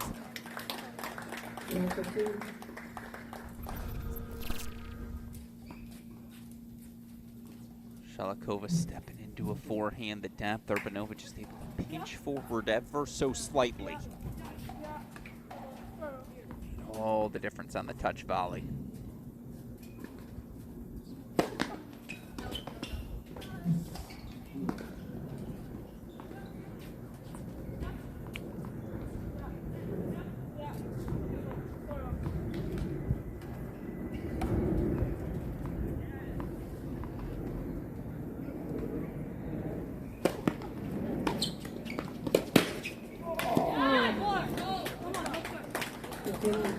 Yeah, it's something.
ball.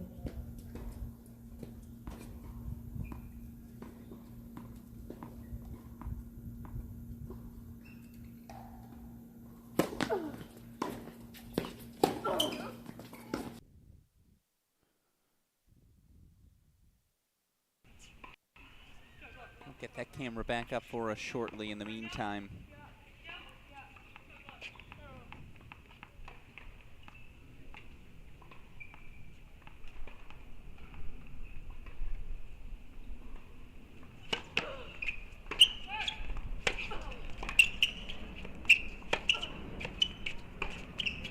game point chances now for Oklahoma.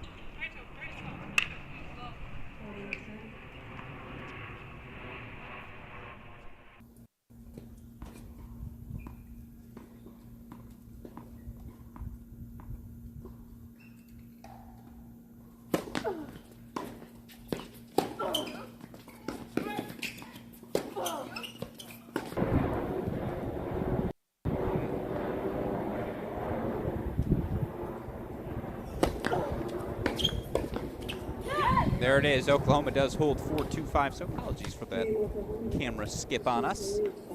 Shalikova Urbanova still going to have at least 2 chances to serve for the opening set. Alex Gruskin here again. Show you one more time how these two teams got to our championship match here today. You see Galaney, Nahum, 3-set wins over both Olia and Brita Zariso of Tennessee, as well as Brantmeyer and Hamilton of UNC. For Shalikova and Urbanova, they have fit like a hand in a glove. The All-American senior, top 20 newcomer, straight set wins in each of their last 2 matches.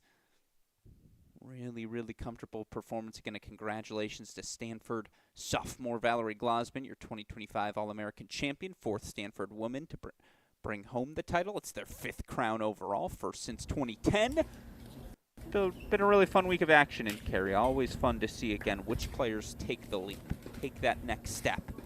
At the start of the new season, certainly you'd put Savannah Dada-Mescal on that short list, right, of unexpected stars, the App State senior qualifying via her consolation final finish. How about Georgia freshman Denise Dilek making the round of 16? That was a revelation.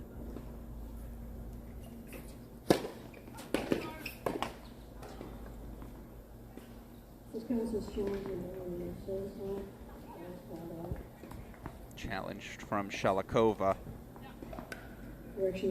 Oh, and it's an overrule.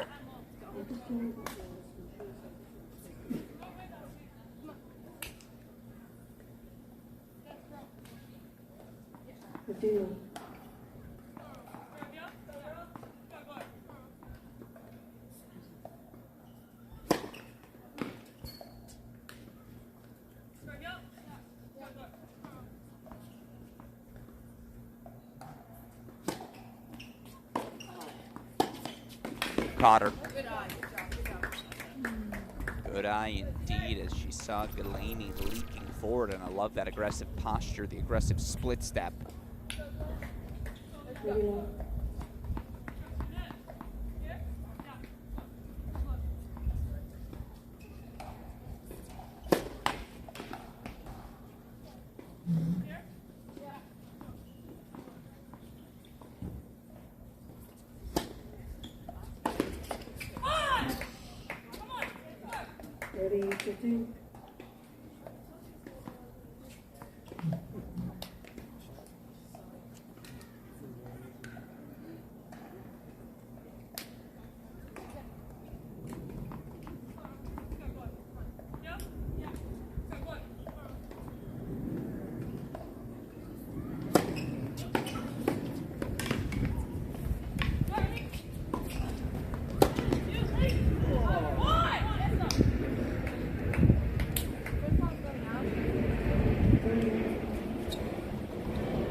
all of a sudden break chances for the Sooners to at least keep things interesting here in our opening set.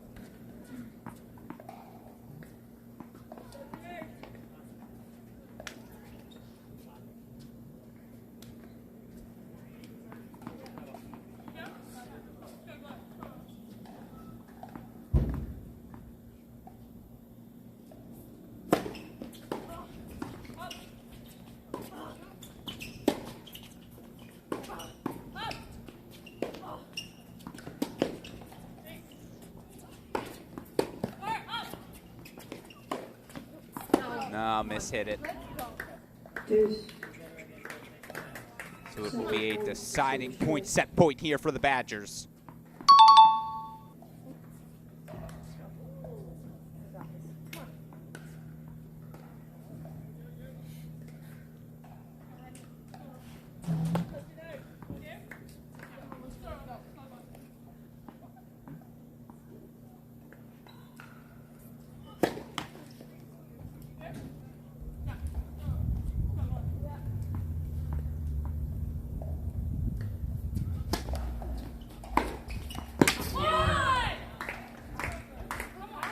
They stay alive in the opening set.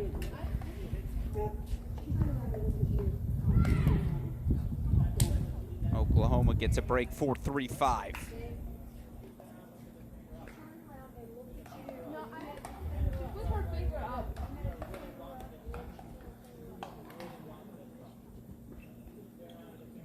Game Oklahoma. Wisconsin leads 5-3 per set.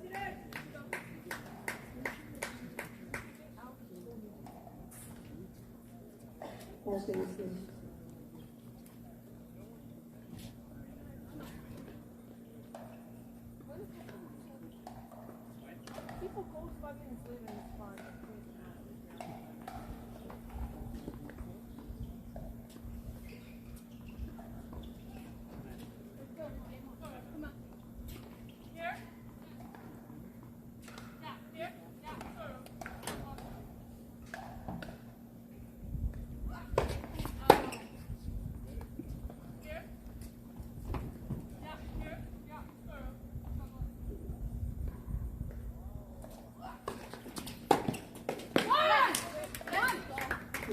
Right back, they come with a big strike.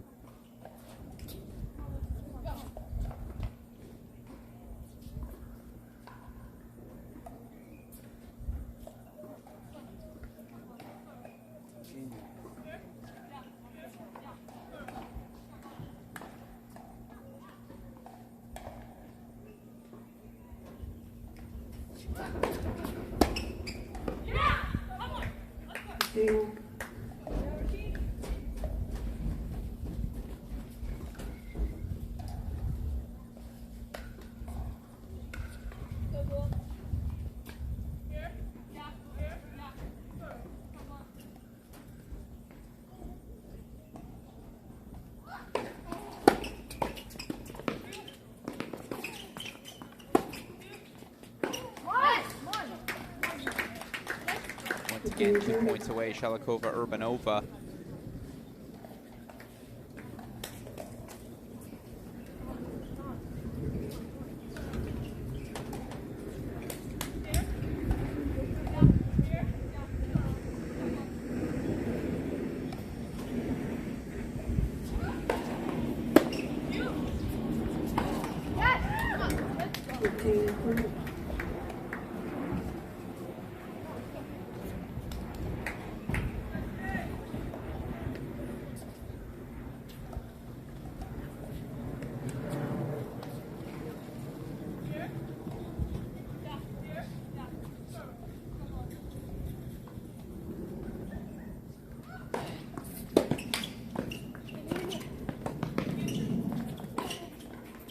Opening set to Wisconsin.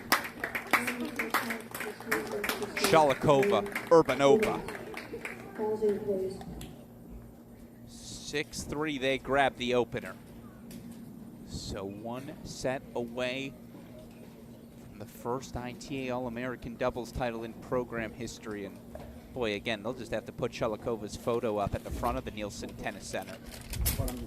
Singles champion last year, Shalikova with the partner, the freshman Lucy Urbanova. A set away, and for what it's worth, team that has won the first set in the ITA All-American doubles event. And this is a women's event that started in doubles all the way back in 1988. Just six times since 1988 has a team dropped the opening set. As they reset our other camera, dropped the opening set and found themselves through over the finish line to the title. It happened back-to-back years recently. Jessie Gong, Samantha Martinelli. 3-set win for Yale back in 2019, 2021. It was a 3-set win for Brylan Killingsworth of Wake Forest over Sasneskaya and startup Seva.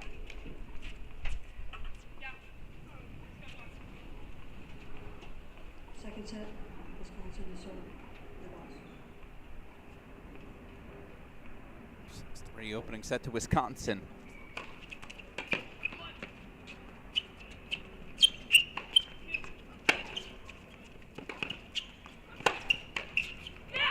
All right, Galaney swinging.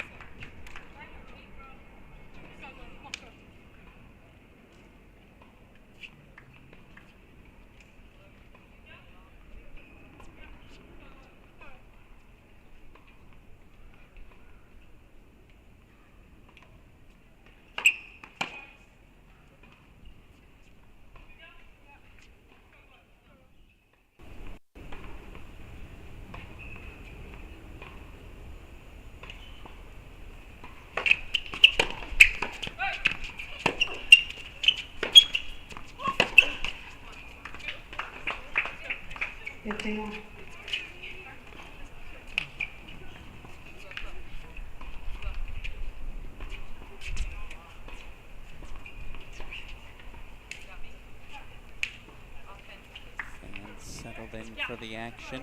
A little conversation between Urbanova and Shalikova as they return to the net.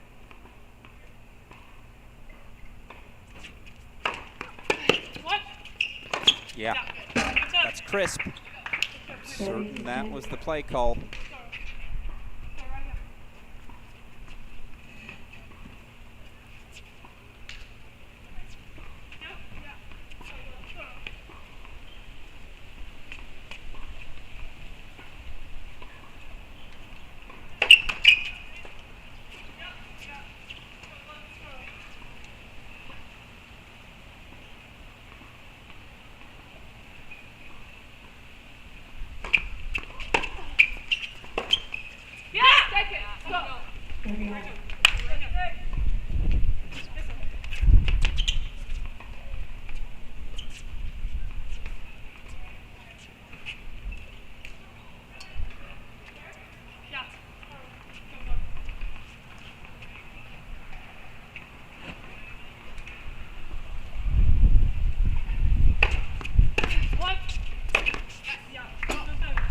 Back to it, game-point chances for the Badgers. 40-30.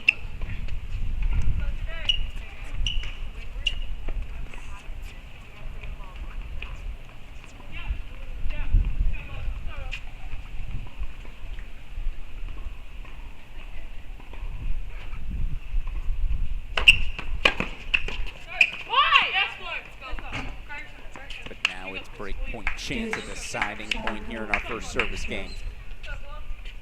Gloriana Nahum, the sophomore, says, "I'll take it again, please."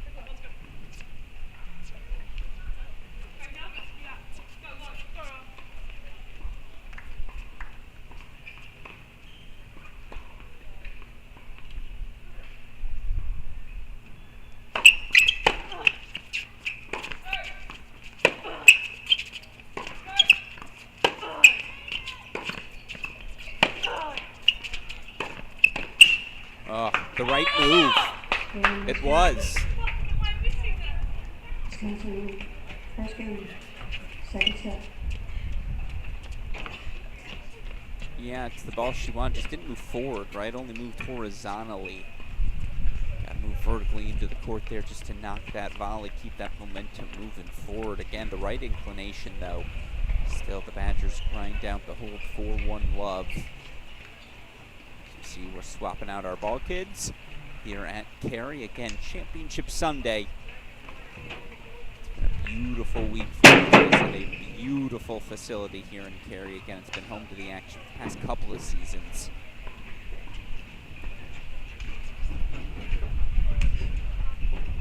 This is year 4 of these ITA All-American Championships being consecutively held here again.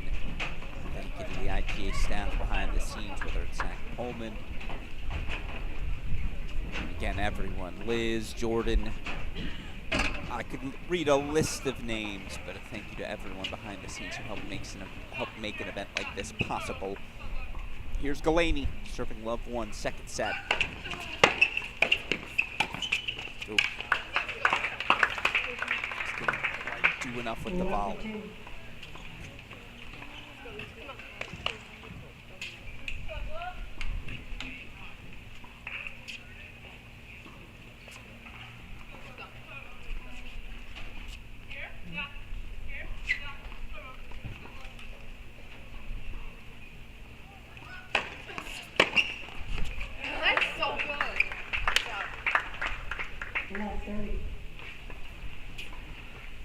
Badgers firing.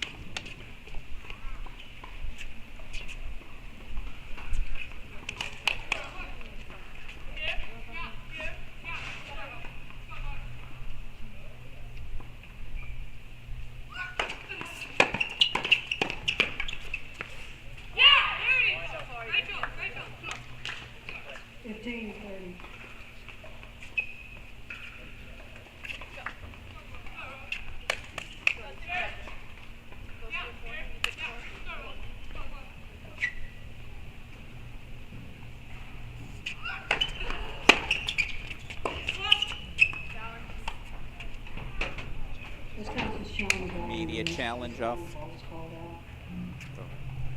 Has to hack it out the ball. Urbanova sails long.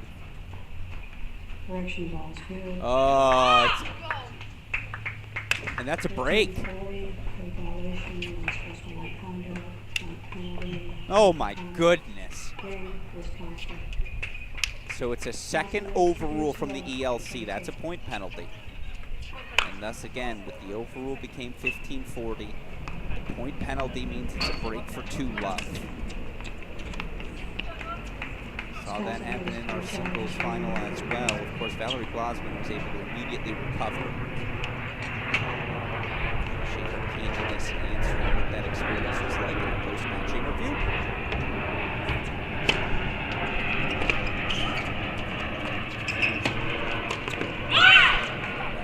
That'll help calm things. And now, yeah, even Delaney can't call that serve out.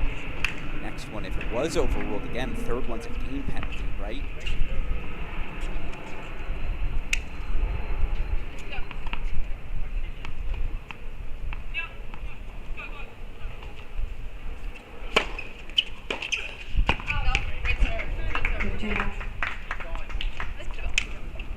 What has the freshman Urbanova got? Looking at this Wisconsin roster, again, a team that was certainly top 25 just about all of last season, and yet it felt like they were closer to 25 than 16. If you know what I mean, right, in terms of competing to host.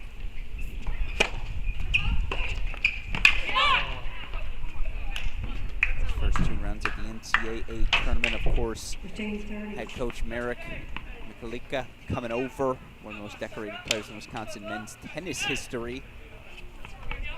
He's an assistant coach for 2 seasons, obviously elevated into the head coaching role. As former head coach Kelsey McKenna departed for SMU this offseason.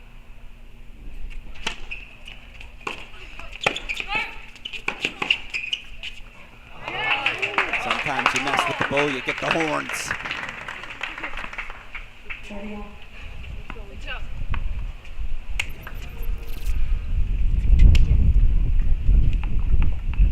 Vicious rip from the home. Again, did exactly what you're taught to do. Just loses to great, so 30 all.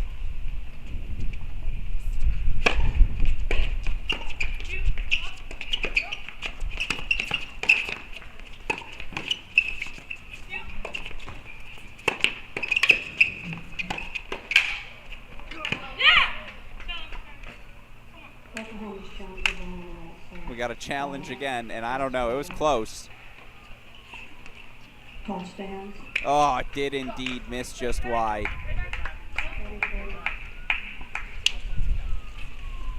Fast exchange goes the way of Wisconsin. They've got game point chances for 3-love.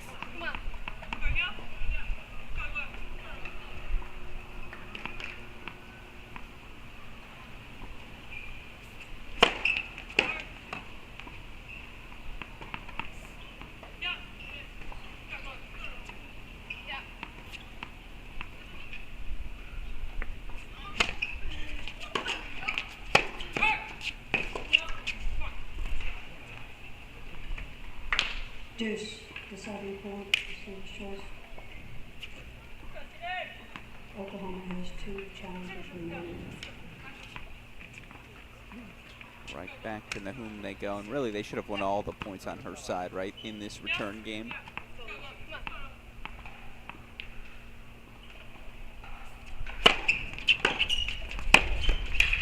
Oh, it's your shot of the day. This is just silly. And I think she expected the serve to be called out.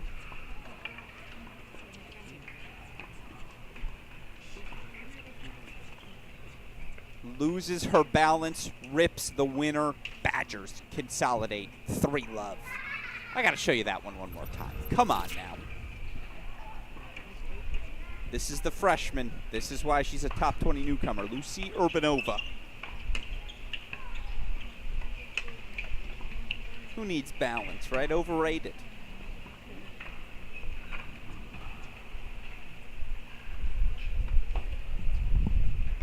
Head coach Audra Cohen for the Sooners.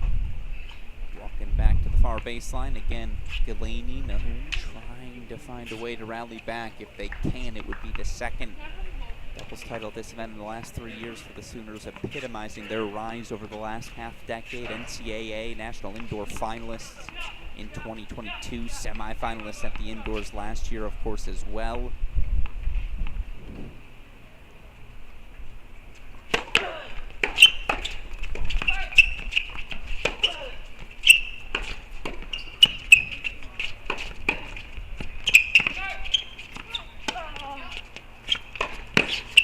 Oh.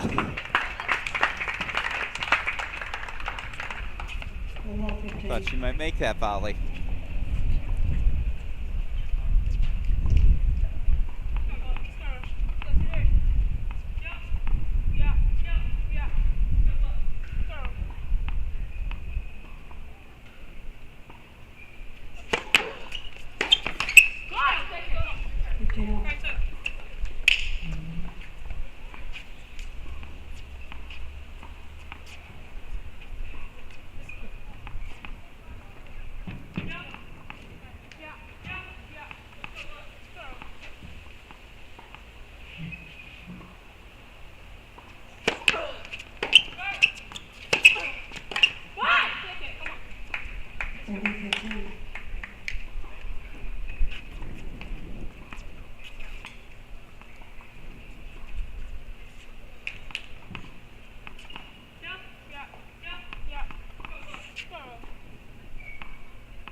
Sooners game point chances.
down the line. Well-struck balls from Gloriana Nahum.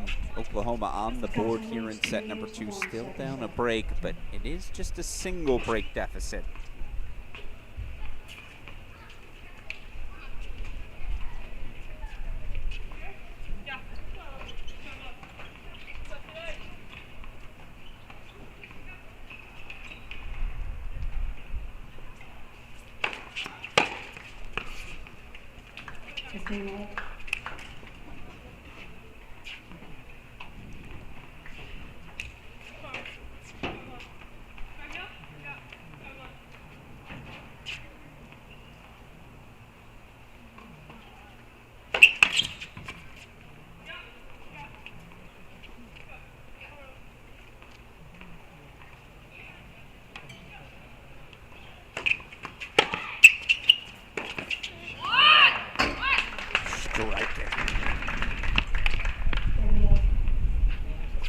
Come on now.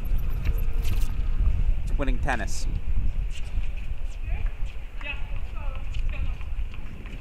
Love the move from Galaney. She just got caught with the hand in the cookie jar.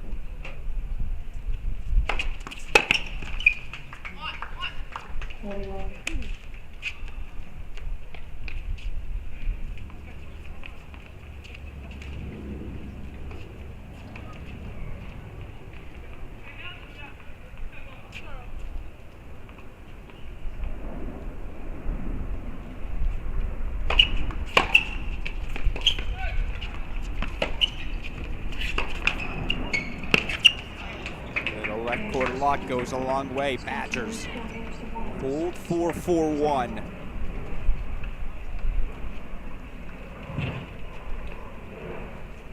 Stay out in front as again. Set break. The Badger team looking to be the first team in program history to bring home the doubles title here at these All-American Championships. Meanwhile, underway over in Tulsa. Jay Friend, the Arizona senior, a 6-2 opening set as he takes on Ohio State junior Aiden Kim. Of course, Jay Friend with a victory would be the first man in Arizona history to bring home an ITA All-American Championship title, singles or doubles, already the first man through to the final. Just speaks to what has been the half-decade plus rise of Arizona men's tennis under head coach Clancy Shields. A lot of ascending programs. Oklahoma, Wisconsin, Arizona in action today. Galaney serving 1-4 on the far side.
pace. It's still just a single break. Pressure now on the freshman Urbanova.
Call stands.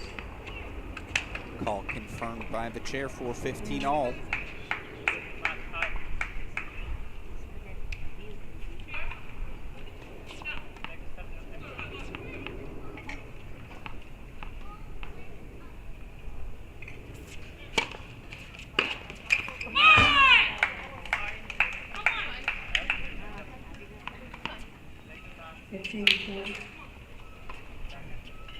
Oklahoma, there's one down for me.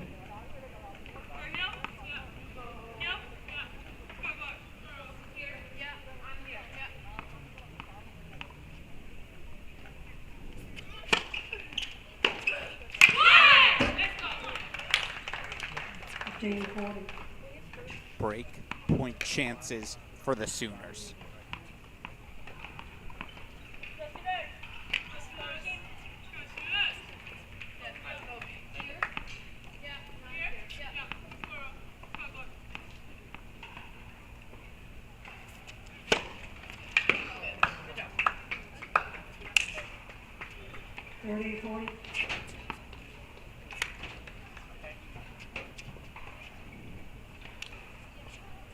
First one fought off. What's Urbanova got for us here? Can she find a first serve?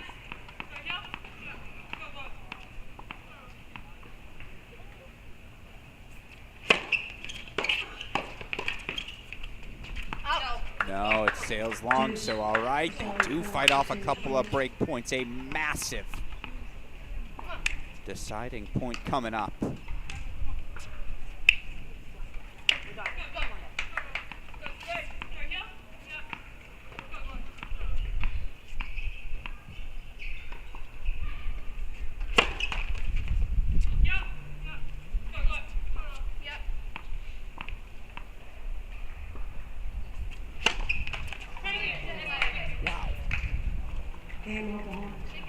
Back on serve we go.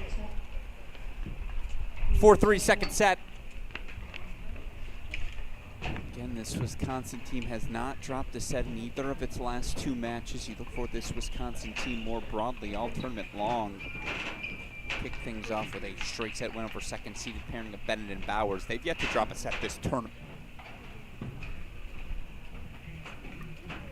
Break lead vanishes, but they still do have that 4-3 scoreboard lead.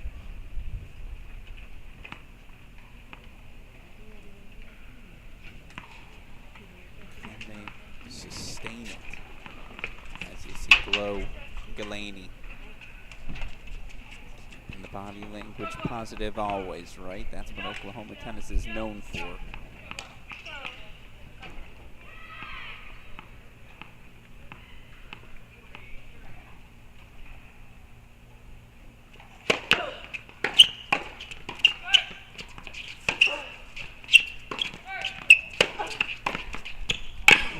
Good pitch from the freshman. Shake off the double fault.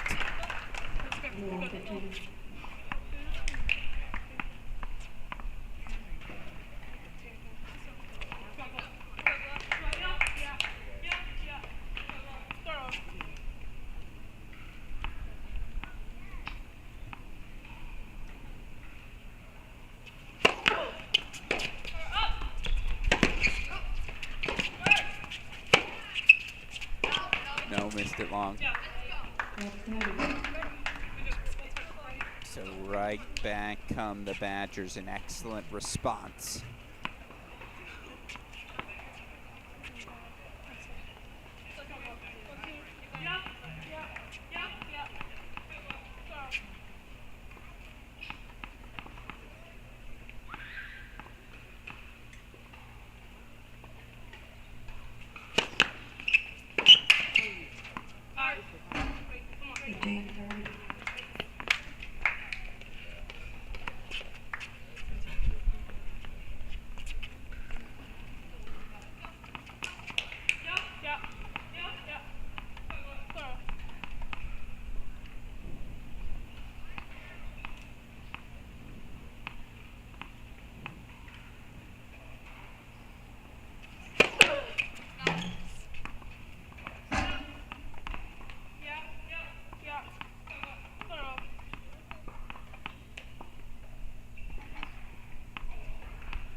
Yep, come on now.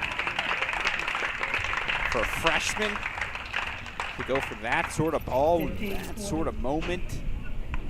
And again, how little space did she have there working inside? And yeah, Galaney was leaking a little towards the center, but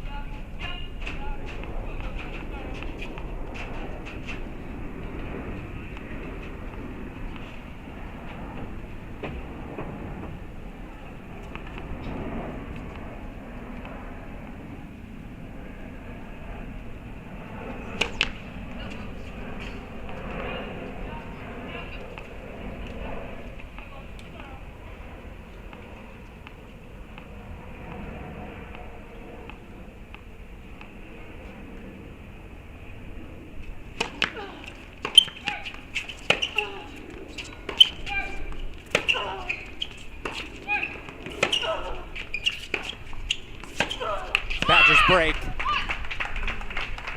And the All-American title will be on the racket of Maria Shalikova again.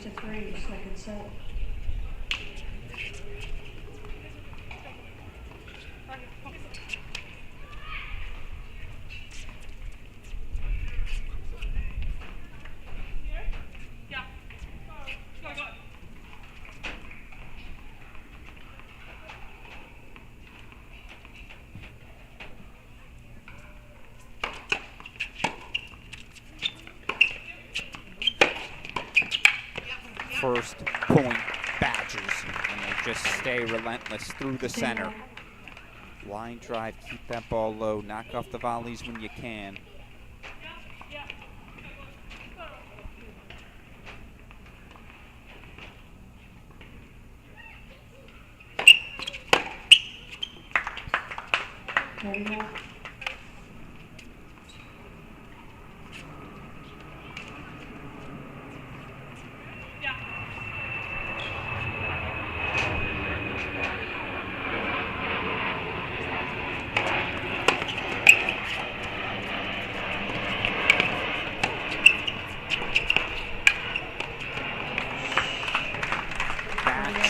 Points, Badgers.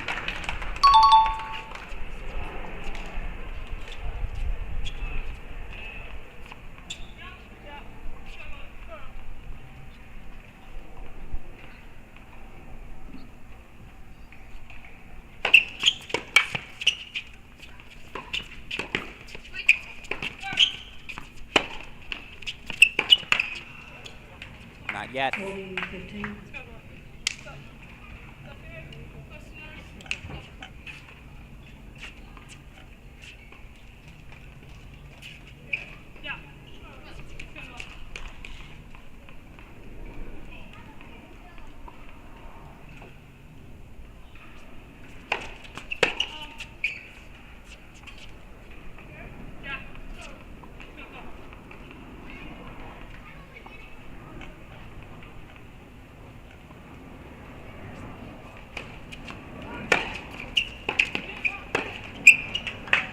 Your 2025 ITA All-American Women's Doubles Champions, Maria Shalikova, Lucy Urbanova. They don't drop a set all week long. Shalikova, the first woman since UCLA's Robin Anderson to end her career with both a singles and doubles All-American trophy in her case. Now that's all that's left to do. Skip, dance, enjoy it.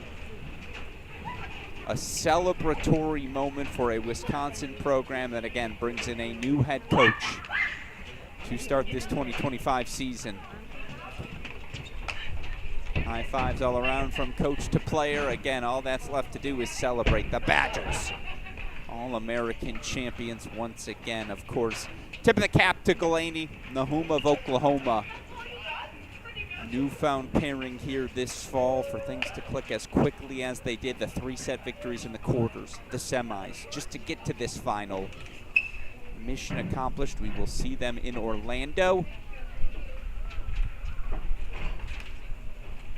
But again, today's final belongs to the Badgers. You see they're bringing out the table. Our final trophy presentation here in Cary. Of course, as we wait for that, sincerely, so many thank yous have to be offered at this point of the broadcast. First, to all of you tennis fans who tuned in, day out to our 5 days of coverage. It's a ceremonial start to a new season. And of course, we all know the level of competition, the performances put together by these athletes. It deserves a platform worthy of the level. So grateful we here at Cracked Racquets can try and provide that sort of platform. So grateful to all of you tennis fans who come in and enjoy the action, celebrate these athletes alongside of us. Of course, I thank you to the ITA for the opportunity, and sincerely, Zach, Cody, Liz, Jordan, Dave, as Maria Shalikova waves to us on camera. I'm going to assume that's to whomever she's on the phone with, but hello to that person as well from me. Congrats on Maria's victory. A massive moment for Wisconsin women's tennis, and again, a thank you to the ITA team behind the scenes. A thank you to our Cracked Racquets team behind the scenes who helped make everything possible. That'll do it. 2025 ITA All-American Women's Championships now officially in the books. Again, Stanford's Valerie Glasman, Wisconsin's Maria Shalikova, Lucy Urbanova, your 2025 All-American champions. Of course, we have so much great action ahead still here this fall. 10 single spots, 4 double spots handed out. That means there are over 50 spots left to be awarded into the 2025 NCAA Individual Championships. It's a new pathway. Of course, this pathway to the fall championships, and thus an extraordinary level of tennis guaranteed for all of us fans who want to tune in. Of course, we will be back this week to recap everything we learned from Cary. Championship Sunday.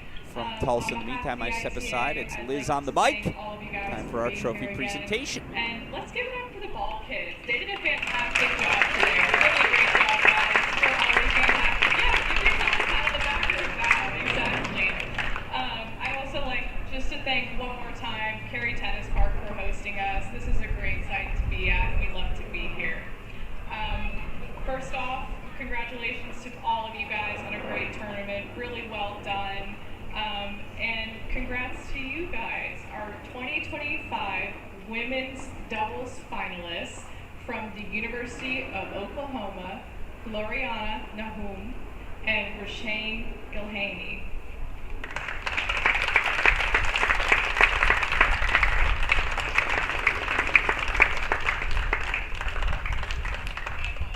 We'd love to hear a little bit from you guys about your experience this week and leading up to this tournament. Thank you so much. Thanks to everyone that came out today. It was nice to have some people watching and some atmosphere. Thanks to Glow for playing with me. It was a tough week, lots of ups and downs. Thanks to Audra for being here all week, and Julia for all the support, to the ITA for putting on the tournament, all the officials, the ball kids today. You guys were great. Yeah, just a thanks to everyone for helping with the tournament.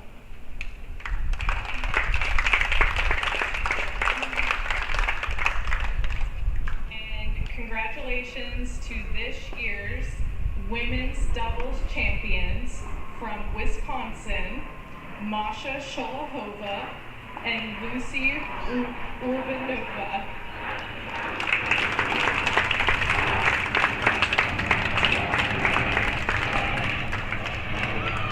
And we'd love to hear from you guys too about your experience this week and leading up to this event. First of all, thanks to our opponents. You guys had congratulations on your great week. We've been watching you play the whole week. You're such a great doubles team, so congratulations on your run this week. Also want to thank our new head coach, Marek. Thank you so much for everything, Marek. We really appreciate everything you do for us. And without you, we wouldn't be standing here. And thanks to some Badger fans that came out to cheer for us today. Also, thanks to all the care umpires, everyone who helped to put this tournament together. It's a long, 12, 11 days. Thank you for making it a pleasant experience. And thank you to all the ball boys and girls. I think I remember some of you from last year. I see some familiar faces. Thank you guys. And yeah, thank you all so much. Thank you guys for joining us. There is one match, I think, still in progress on court 15. If you'd like a little bit more tennis, it's the consolation doubles finals. We'll see you next year.